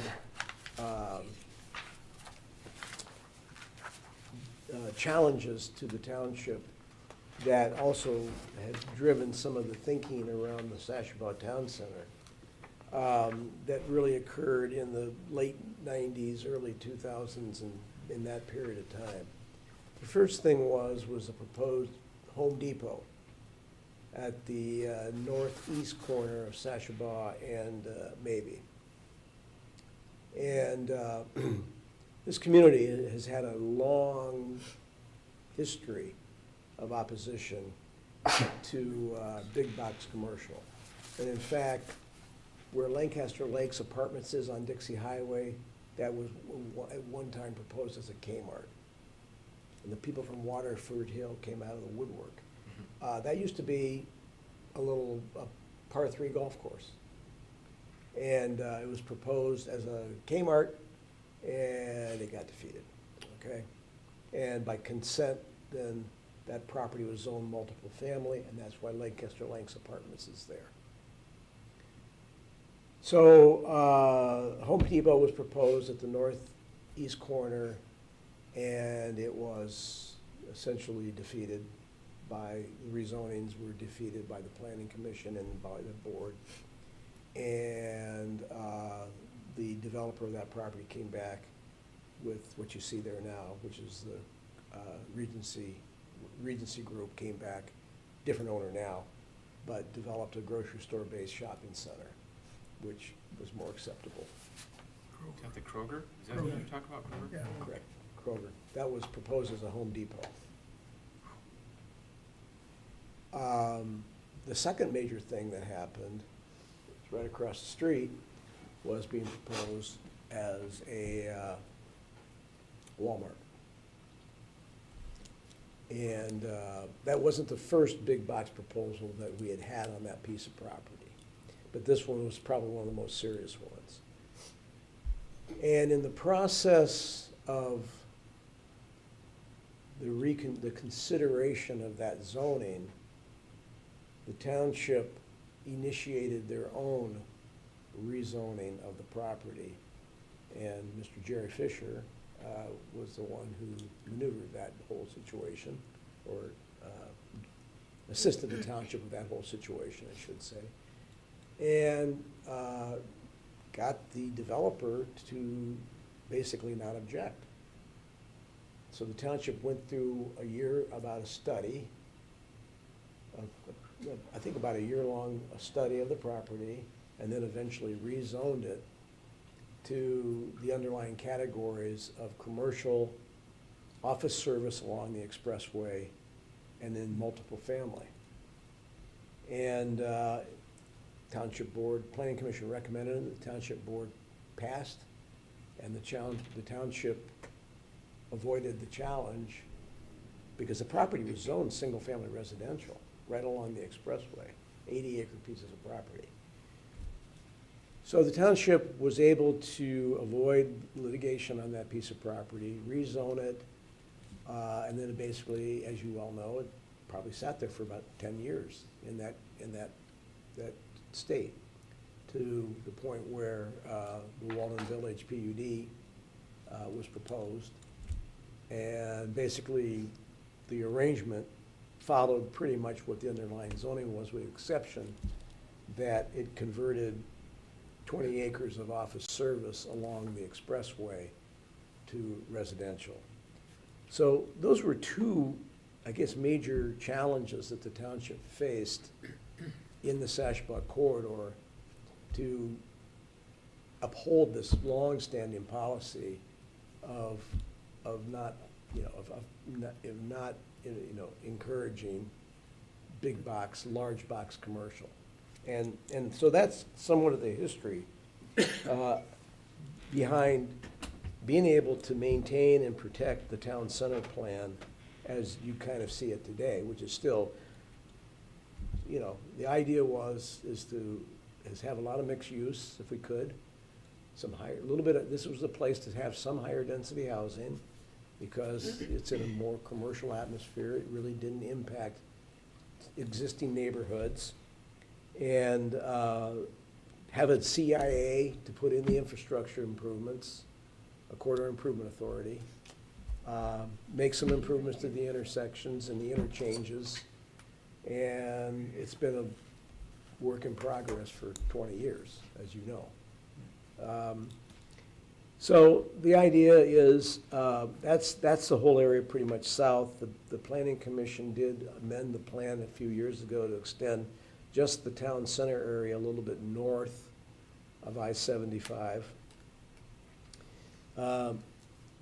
Again, that area is designated for office service. On the east side, that's pretty much developed. On the west side, it's pretty much not developed, the majority of it. We have a gas station, which isn't going anywhere. You have Tim Hortons. And a couple of the frontage properties are zoned commercial by consent judgment, but the balance of that interior property is zoned office service, and that's what the designation is. We get the map updated, because it doesn't show the southbound exit off 75. Yeah, I can do that. And the It other, doesn't. I guess the northbound exit isn't really shaped like that anymore either, because That's true, yeah. It's a racetrack off the it expressway. just kind of merges into Sashapon now, sort of coming to a T.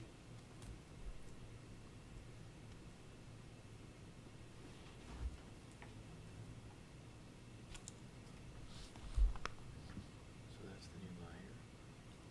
Meyer local store, this little purple thing. So is there Market store, anything on this map that's undeveloped that that's, purple? Whatever. at this point, Purple or something. might be changes? So is Yeah, that- and then the final major big point, I guess, in the big hole is McLaren, That says general not knowing Oh, there is, what, there is what a they're, property what's gonna happen with that piece of property. between, I mean, a lot of Like what, at the with the corner thinking that's with the town center was driven by the Town fact center that over there. McLaren has this 80 acres, that the township's just anticipating what's gonna happen, when's gonna happen. If the hospital's gonna happen, when's it gonna happen? If it's not gonna happen, what else are they gonna do with 80 acres of property? And so, to some extent, we've been in pretty much of a large holding pattern on a lot of stuff, because it has depressed interest in developing other frontage properties that would probably be commercial, because, I think even developers are speculating and waiting to find out what McLaren is going to do. And I think that's a big question mark for us. everybody's waiting, Huh? everybody's just waiting. Yeah, Are they still interested in the hospital? yes. Well, we know what has to be done. Expansion of the medical building too. Yeah, I mean, and it was more than just a hospital, there was It's like a campus. specialty medical The whole facilities. campus. It's like a It medical was a whole campus. campus. So from my perspective, if, I'd be certainly willing to consider like brownstone type of development there for senior housing or whatever, if the medical facility decided, hey, we don't wanna pursue this anymore. I mean, to me, that would be, dumps out on, I mean, not that it adds to the traffic problem, right? It doesn't help the traffic problem any, but it seems like it would be a nice little, At least for higher density. yeah, for higher density. Close to the hospital, it would help maybe like senior housing or something like this. How do we get, in our existing zoning ordinance, how do we get housing mixed in with this? Is it, Everything in the Sashbo overlay either has to be a special land use or a PUD. so, Could be mixed use. multifamily, I'm sorry. It could be mixed use, I think is what he's getting at. So, a multifamily is allowed as a special land use in the town center area, Most likely is a PUD, you know, yeah. Yes. including on the McLaren piece and all that, okay, McLaren is a PUD. yeah. It's a PUD that has actually expired. What does that mean? They They took it out and they didn't. They renewed it build like 2 or 3 times, didn't they? Yeah, They're and gonna renew it. it Oh, that's expired interesting. about 3 years ago, and they have not come back for an extension of their approval. They did extend it, I think, Mm. twice, right? So, yeah, and Yeah. then MSU Credit Union was an amendment to the PUD. That's a different PUD Yeah, now. that was a different one, across the street. Yeah, that's a Liberty PUD. That's true. I mean, that, to pick up on what Jason said, when I look at the town center area, that, to me, it seems to be the one thing that we need more of is some multifamily to get more of that pedestrian feel. And either in the form of standalone multifamily or mixed-use projects, and, what can we do to encourage that? Really, on both sides of the road. Yeah. There's what's that, Pete's? Well, they own 2 pieces of property on the west side of the road that would be ideal for that. In fact, the piece that's on the, on the west side of the west side of Sashabon, north of Bow Point, was supposed to be an American House. Really? Yeah. And it got approved, it got extended, and it never got built. That certainly would be a good piece. It's 8 acres, it would be a good piece for multiple family. The second piece is south of the credit union, between the credit union and the Huntington National Bank. It's about a 20-acre piece that would also be a good site. It backs up to the wetland.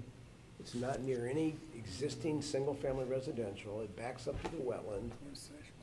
And it would be another ideal piece for multiple family. Dots are, these boxes.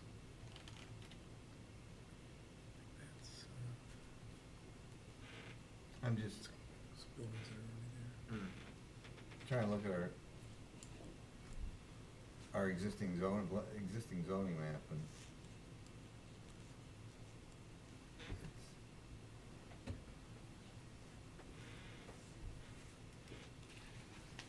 I mean,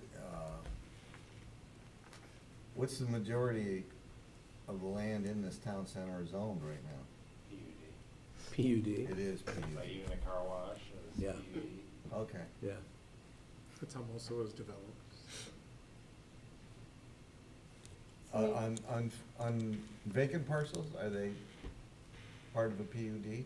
No, but they're under the overlay district, and if, to be developed, they have to either be developed as a special land use, I can't remember exactly what the language is, or, under, a special land use based on their underlying zoning, or as a PUD. So everything is just developed as a PUD, pretty much. Okay. So other things have to be considered, like they had to decide whether they're gonna retain their own water or be part of the storm water system, the Sashball drain system and that type of stuff. So there's all those different things going depending on what you're gonna build, how you're, you know, what you're gonna use the property for, so. Yeah. In terms of zoning, this is one of the areas where you probably have the most belts and suspenders that you can put onto the development than other places, because it's gotta be that PUD or that special land use. So you're always using discretionary standards. So we have the most flexibility to direct that, right?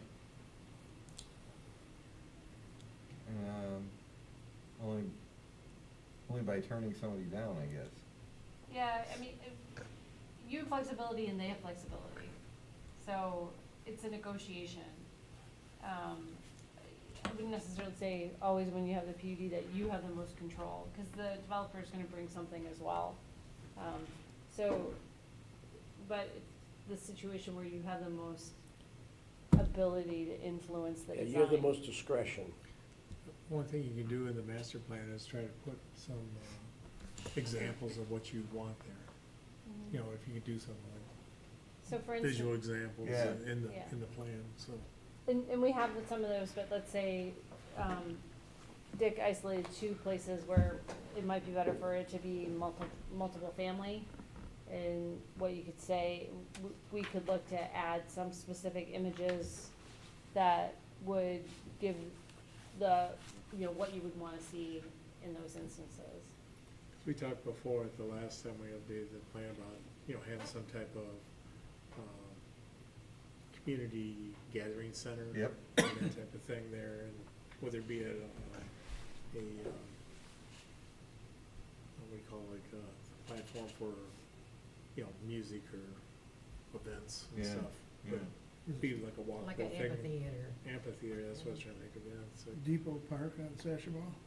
Well, just do something, Mhm. what you're trying to do is create amenities to make people wanna walk Right. the area, and that's why I say right now, it doesn't look walkable because the amenities aren't really there, and that's what I think we, you know, and part of what you need to make those amenities work is the density too, you need people.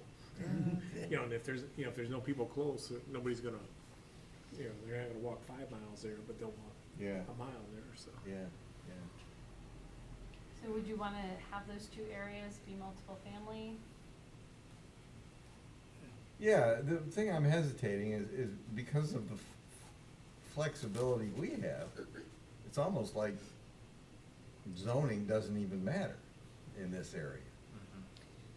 You gotta find some other way to encourage housing, if that's what you want. Well, but the master plan designation sends that message, though. Yeah. I get that. Yeah. Even though, it doesn't, yeah, okay. That's what I say, the only thing you really do is put in examples of what you think you want there, and try to get somebody to pony up to do that. Yeah. So. Okay.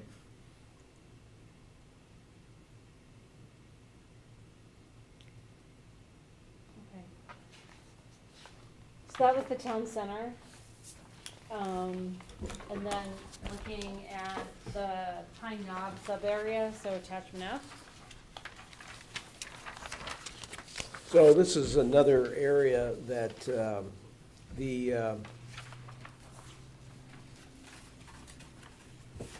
Pine Knob is the dominant feature. The 600 acres that constitutes Pine Knob. Yeah. But some of the planning commission's thinking over the years was that along the west frontage of Sasha-Bar Road, we did not want to see commercial spread north of I-75, in a strict fashion. I mean, it's fine to have it, like right at the interchange, and fine to have it at Clarkston Road, but we didn't want to see that infill. We didn't want to see that fill in. We also didn't want to see, residential development predominantly because of the impacts we've experienced from noise and traffic from Pine Knob. And again, so essentially, that's where, the office service category came in, and it made a lot of sense when the prospect of McLaren was, much more real, that we thought we'd get some residual medical office uses that wanted to be near it, but not necessarily right there. We've seen, obviously, the development proposals that we have seen have been not office service. Obviously, the convalescent, or the Monarch Grove. yeah, Monarch Grove development, Wellbridge. Wellbridge, yeah, I mean, those are obviously responding to different need, although they are special land uses in the office service zoning district, they are permitted. So that's been, I mean, that's been, what really has driven this office service designation along Sashabaw Road. It's really desire, to try to not have commercial, but to also discourage residential. I mean, all forms of residential. I mean, I think certain limited forms of residential, I don't think are impacted by the theater at all. I don't think the Monarch is affected by it whatsoever. They wouldn't have built there if they thought it was, if they would have. Wellbridge is not affected by it. But we get, the noise complaints and stuff come from the single-family homes to the west, and depending on which way the wind's blowing, in other parts of the township. Even though, I think that's probably gotten a lot better, hasn't it, Brian? Yeah. I think Pine Knob has, developed, I mean, they've controlled the sound and the time of the concerts much better. So, I mean, I think it's a lot of it is, I guess, I mean, it's kind of a blank slate there. There's a lot of vacant property up there. And I don't know, I mean, I think people come up with a viable proposal that's not commercial. It's probably something that you could consider. Dick, what was the thinking of, this would be south of Clarkston Road and then just east of Sashabaw, that corner, not including Rite Aid, is office services. That's part of the PUD. And, and there's no office services in there, and I was just wondering, Yeah. it's a corner, it's a chunk of Pine Knot, right? I mean, if you look at it, it's, I think the thinking was, that the immediate corner should be commercial because it was but it is, it's It the is. Rite Aid there, the Rite Aid. abandoned. Correct, Remember, the road that went behind Rite Aid was gonna have office buildings on it. right. I mean, it was approved as a PUD with some office Yeah. and a bank. Oh, really? Yeah. Is it expired or is it still? It's vacant, it's still active. I mean, Wellbridge bought the whole property, Oh, they own it all? Oh, I didn't know that, okay. but nothing has occurred. Not, I, No action. I mean, I'm not sure they're even actively marketing the property, but, They are with the Rite Aid, but, but they don't own it. no, they don't, because Rite Aid is $5 million, from what I've heard. Excuse me. Every day. We go walk at Independence Oaks every day. And so I go up there and it's primarily because of the golf course. It does not feel like a commercial strip at all. And I hate to see it. It's gonna extend that commercial corridor if you, I mean, I'll grant you that you could do a nice office cluster, campus style, heavily wooded, but you gotta find the right developer. And there's no guarantee you're gonna get that, so. I'd rather try to, do something co-joined with the, like Parks and Rec Department, because you got all that parking there. To me, and it's underutilized in the winter especially. Yes, you have the skiers and stuff, but it doesn't use the parking lot like it does during the summer for concerts. But, to me, if we could build some Parks and Rec, event center there and utilize that parking for other, other times. And then that would hopefully keep the area along Sashabaw wooded and everything as well. But the entrance would come off of Clarkston, which is what everybody fought, that's why that gate is there. Well, like I say, you're talking about utilizing something that to me, you know, everybody looks at the traffic for Pine Knob, but I mean, if you look at it, it's, what is that, 25, 30 nights a year Yeah. Yeah. max, you know? And then, you know, nobody, never heard anybody complain about how many people are coming out there during ski season or something like that. But, Mhm. you know, the traffic's nowhere near that type of density, so, but if we could keep it, you know, utilize the parking area, and then, maybe still have some other, building on there that, you know, that you could utilize for Parks and Rec, activities or something. Are you talking about on the Wellbridge property itself? Or, you know, you got like the property to the north on Pine Knob, they just bought that extra property to have like an emergency exit out Yeah, they on did the do that, Clarkson yeah. Road or whatever, I mean, you could, you know, if you're gonna put a building or something that could be in that area. Like right now, we're showing a little cutout, I think where that yellow house was, I don't know if that's still, if that's that house or if that's the next one down, so. Oh, it's still there. Yeah, I know, but you got the little cutout in that Oh, I see, thing on yeah, yeah. Clarkson Road there, I don't know if that's the house, I thought they bought the house too, It was part of the parking lot deal. okay, so is the green line for, Pine Knob should be, go across and have that little cut in there at the top, the northern part? I don't know if that's exactly right or not, but that's. The hard corner. I think that's the yellow house, but when Pine Knob bought that property, whatever, then I think they got that house too, so. I'm just saying that to me, there could be and this is far-fetched because, the people that own Pine Knob haven't been very cooperative on too much of anything, but. Oh, haven't they? We actually finally got the first, if you want to call it donation or something, when we granted the emergency exit out on the Clarkson Road there. Because we told them that people are coming out there, they're coming off of dirt, so they're dragging dirt and stuff onto the paved road, so obviously you got more cleaning of your storm sewers and everything, but also they're dumping out on the Pine Knob Road.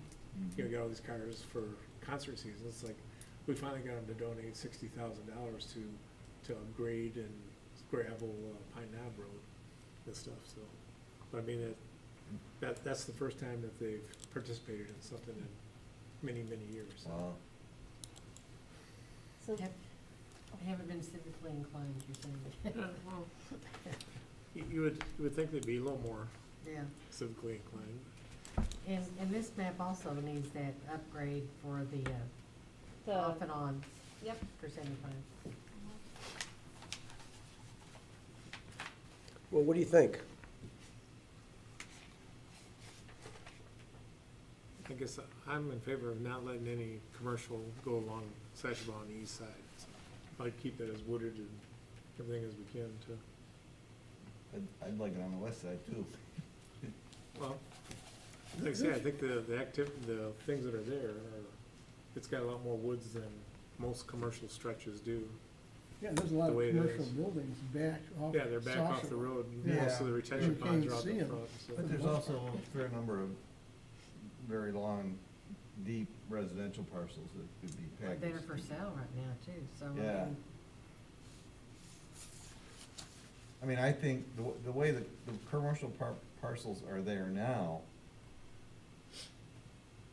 if you developed residential around it, I think it would blend in nicely, and I think it would keep it from becoming a commercial corridor. Because they're set back off the road, they're, for the most part, you know, that Pontiac Coil, you can't even see it. The Monarch Grove is very nicely landscaped.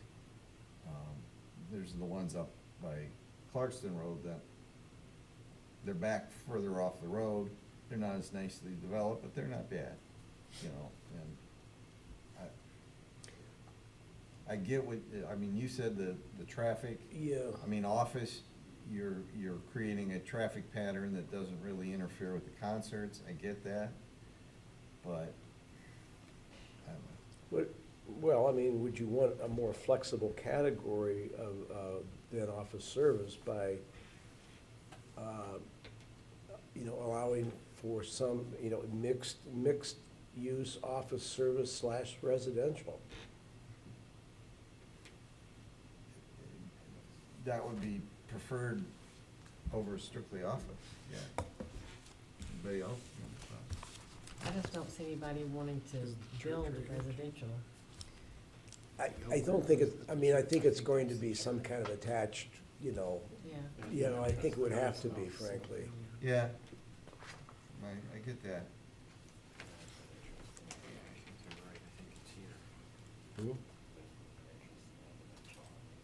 Yeah. So, all right. There's a section that says single-family residential, The yellow? and isn't that the church, isn't there a church there in that larger spot off of Fleming's? Yeah, there is. It's that first piece.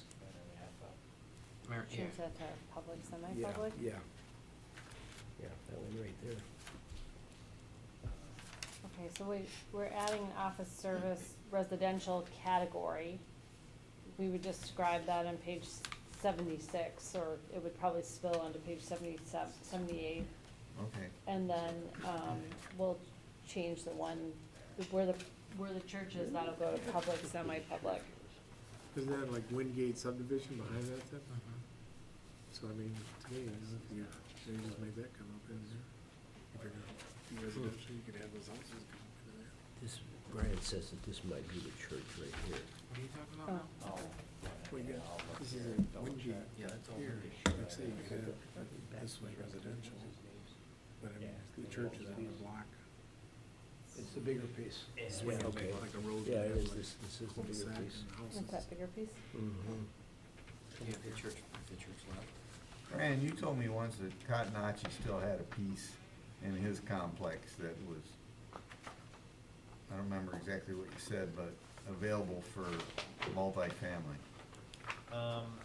Well, the scenic easements there, I think, still allowed multiple family at the back corner of Walden and Pine Knob. You know, I remember when they came in, we were gonna fix all of the issues with that when they came in for the condos off of Fleming's Lake, and, you know, that never materialized. Yeah. So that, it's just the scenic easement though is odd. You know where the drive comes out to, that's gated, that comes out to Walden Yeah. Road? That's part of, So that's- the Bluffs, that's part of, Yeah. St. Andrews. Yeah. Sanders, yeah. Just to the east of that is where there's a little sliver of property that's zoned multiple family. Bill, it's amazing, all that area was zoned multiple family as part of the original Pine Knob PUD, but most of it got developed as single family. Well, I'm okay not showing it, but. Yeah. Yeah. Well, and besides that, it's a little bit of a landlocked piece, isn't it? Doesn't part of the golf course encompass it too? Yeah, it's all golf course. So it's like, I don't think, I could be wrong, but I don't think it'll overdevelop. Yeah, it's just, I remember it was the scenic easements where Yeah. it's still zoned rec, but, I mean, the scenic easements showed it as multiple. Is there any, maybe this is a good question for Brian, is there any issues, because I don't see an inset like where I live, the northeast corner of the township, Heather Lake and all that, that's not even on here. We did that on purpose, Joe. I know, I know you did. We didn't That's do why I it. asked Brian, I didn't. Well, we didn't do it. We haven't done a special plan or target plan for that area. Oh, okay, this is only target plans. Yeah, this is And there's only- no issues up there that I No. could think of anyways, so I wouldn't need a target plan, I don't think. Why did you do target plans? What was the purpose of a target plan Because versus? these were areas where we wanted to do more intense planning and Okay, more that's what I thought. prescriptive That's what I thought. description of things to be done, you Yeah. know? Yeah, They're the hot areas of the township. Right. okay, I just live in not a hot area. Well, In the rural. Yeah, I think we can actually get through the very last one and then maybe call it, not maybe. I'm how good. about that? Okay. Get through the last one. White Lake Road, that's attachment G. Very eclectic area. White Lake Road has, one of the areas, believe it or not, has gone through, in 40 years that I've been here, one of the more transformation than many other areas in the township, but one that needs to go through even more transformation. The whole area, in that whole area, in the southwestern part of the township, was originally a whole area with sand and gravel on both sides of where White Lake Road used to be. Was, looked like a moonscape down there. If you look at old historical aerial photographs, the area was heavily was heavy in sand and gravel operations. Gradually, as it was reclaimed, it got devoted more to light industrial and industrial use. You have Clausen Tank, which is in Springfield Township, on the opposite side of the township boundary. You have Cadillac Asphalt Plant that's been there, I don't know, probably for 50 years. You have Precision Pipe that used to be called something else, that's a concrete manufacturer. So it's still the only area in the township where you have what you would consider more of these heavy industrial uses. However, the township, when they formed the DDA the first time, extended it down White Lake Road in 1991 and relocated White Lake Road to its current location. It used to come in at an angle right to the corner of the township, and it came in at an angle on Andersonville Road. It was very unsafe. But the township, with DDA funds, relocated the road so that it intersects directly with Nelsie, which then opened up both of those corners on each side for something other than industrial development. So on the east side, Bob Shell, who's developed property in the township and was one of the owners of the property across the street, developed a PUD on that corner that was Buckshot's, was a shopping center, and then wrapped around it, he felt there was a big need for this industrial flex space where you had sort of front room office and back room workroom space, and developed that whole area, in that flex, that type of flex, light industrial office type space. And then another piece of property there was developed into the self-storage place, and another piece was devoted to Stars and Stripes, the gymnastics center, and then the most latest development was the Alex's Market, which was about a $10 million development. So it's still, there's, the industrial property that's there is just mostly storage pieces, and then you still have several industrial operations like the asphalt plant and Precision Pipe that I don't think are gonna go anywhere. So it's hard to say, what the future of this area is. I mean, the area behind Alex's Market is not, these are a couple, there's some little buildings back there.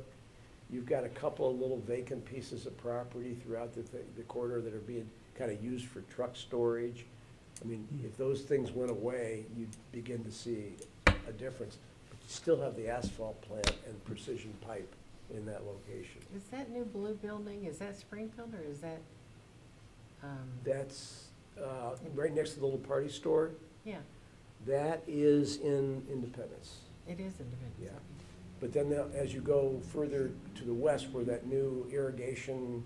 That's what I'm talking about. Oh, no, that's Springfield. Okay. Yeah, that's Springfield. The irrigation places. Yeah, that's Springfield. What's the name of that road that goes down there is like one of those businesses that was there, like Clausen Tank is Clausen back in Tank, that. yeah. Yeah, that's the name, that's like Clausen Avenue or something like right, that, right? that's So- back in there, yeah. Is there any reason for some additional general industrial businesses to come to that area? Is there, what attracted the ones that are there now? They've been there for quite a while. Yeah, I think it was primarily because it was just old sand and gravel land, and, Right. it was just kind of an ugly, forgotten area of the township.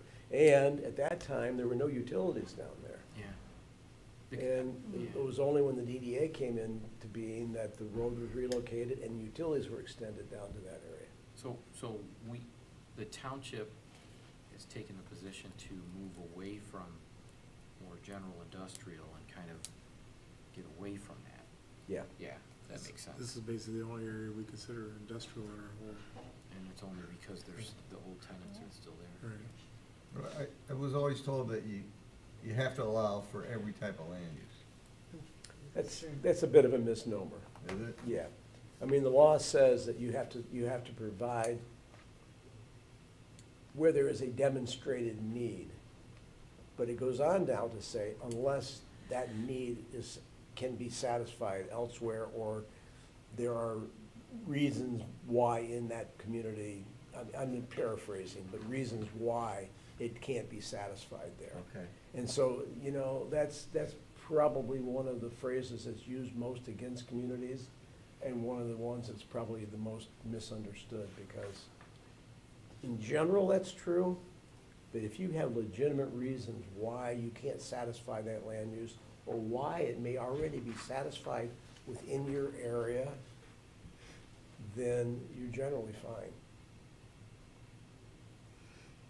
And you think we're okay with the little amount of industrial we think? I think we're okay, because I really think we really don't have any place else. We have no area here to designate new areas for industrial. And we don't get much demand for it either. No. Isn't this the area though, because we have this, we limited, like road signs, like advertising signs to this area?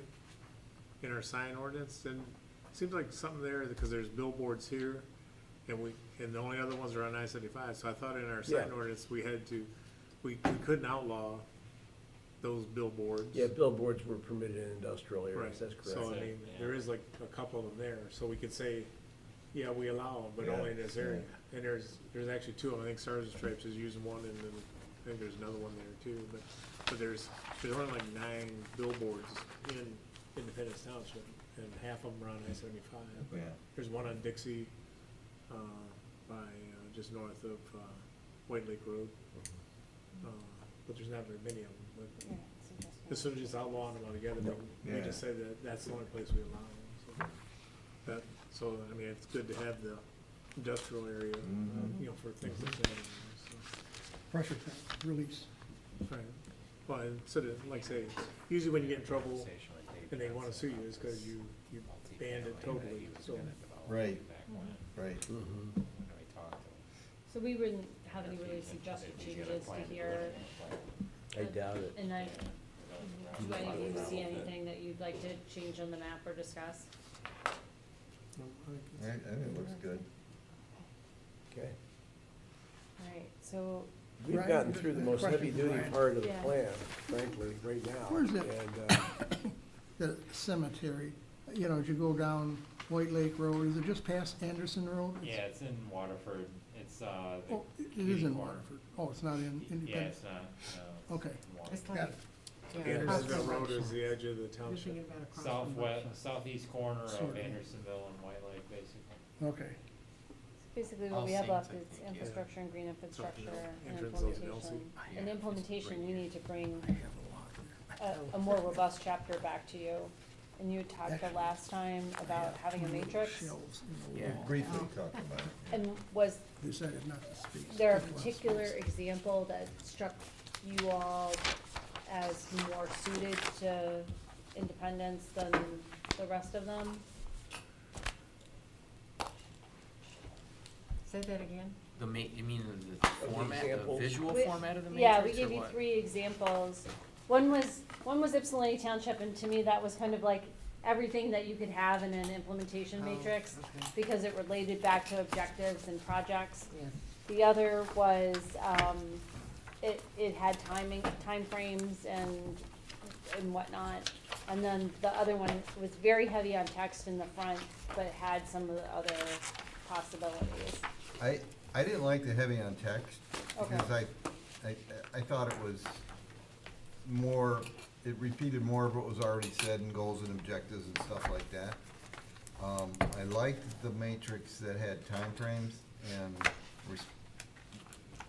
responsibilities, who was responsible for it and that. Okay. All right. I don't think I brought it. No, no, we didn't I ask. think what we can do then is that, I think time permitting at our next planning commission meeting, we will go through the final 2 chapters. That'll give us time to do the implementation, and that will be the last thing that we will provide to you with a revised document then. Does Okay. that sound reasonable? Yeah. Okay. Okay. Thank you for all the hard Very work. Thank you, Do we need, very informative. do we wanna schedule a second meeting in April?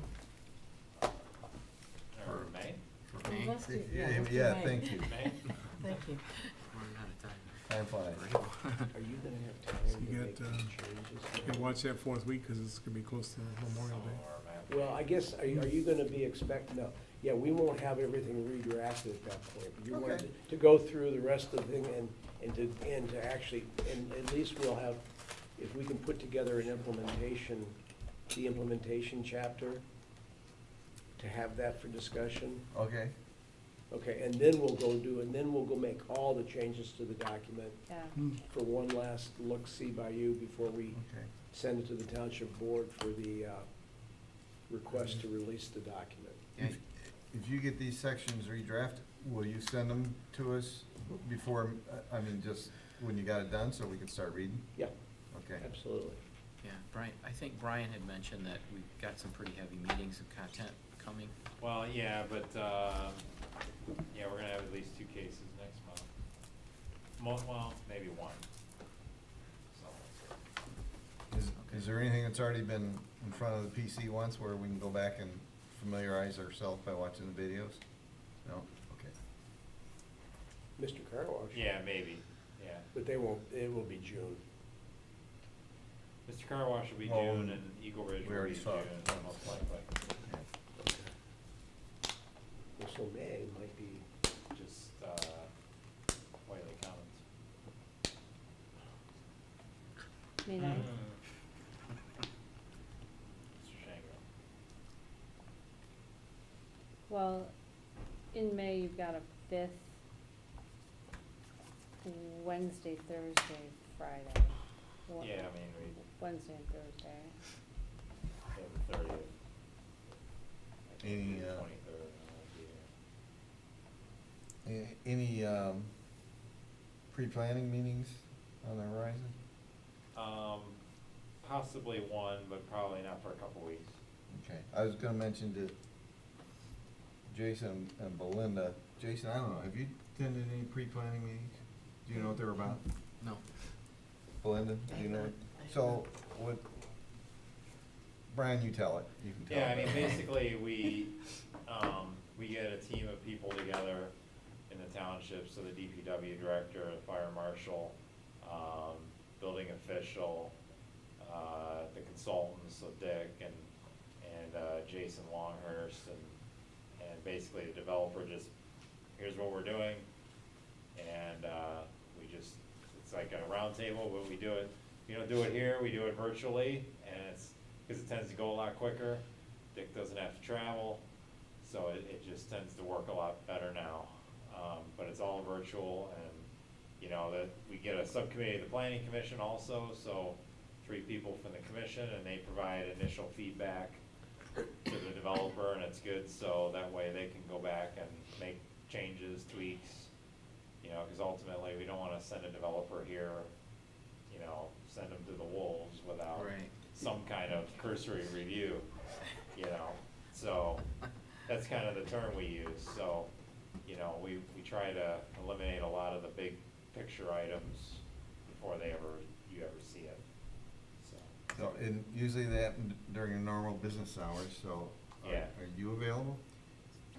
Maybe, yeah. Give it a shot. Send me Can an you- invite and I'll. Can you I'll- do it, do you have an off, do you work out of your own office? No. Or you, cause you, okay. So we'll, and I'm flexible. you're flexible. Mhm. I know Joe's flexible. Joe's already done 1 or 2, 1. Okay, Yeah, shoot me the invite and then I can work it into my schedule and okay. figure something out. It's, Yeah, typically they're like mid-afternoon, early to mid-afternoon. okay. Next item, motion to adjourn. Move to adjourn. Second. All in favor, Good at aye? that. At 8:53. Sorry, couldn't make it. Thanks.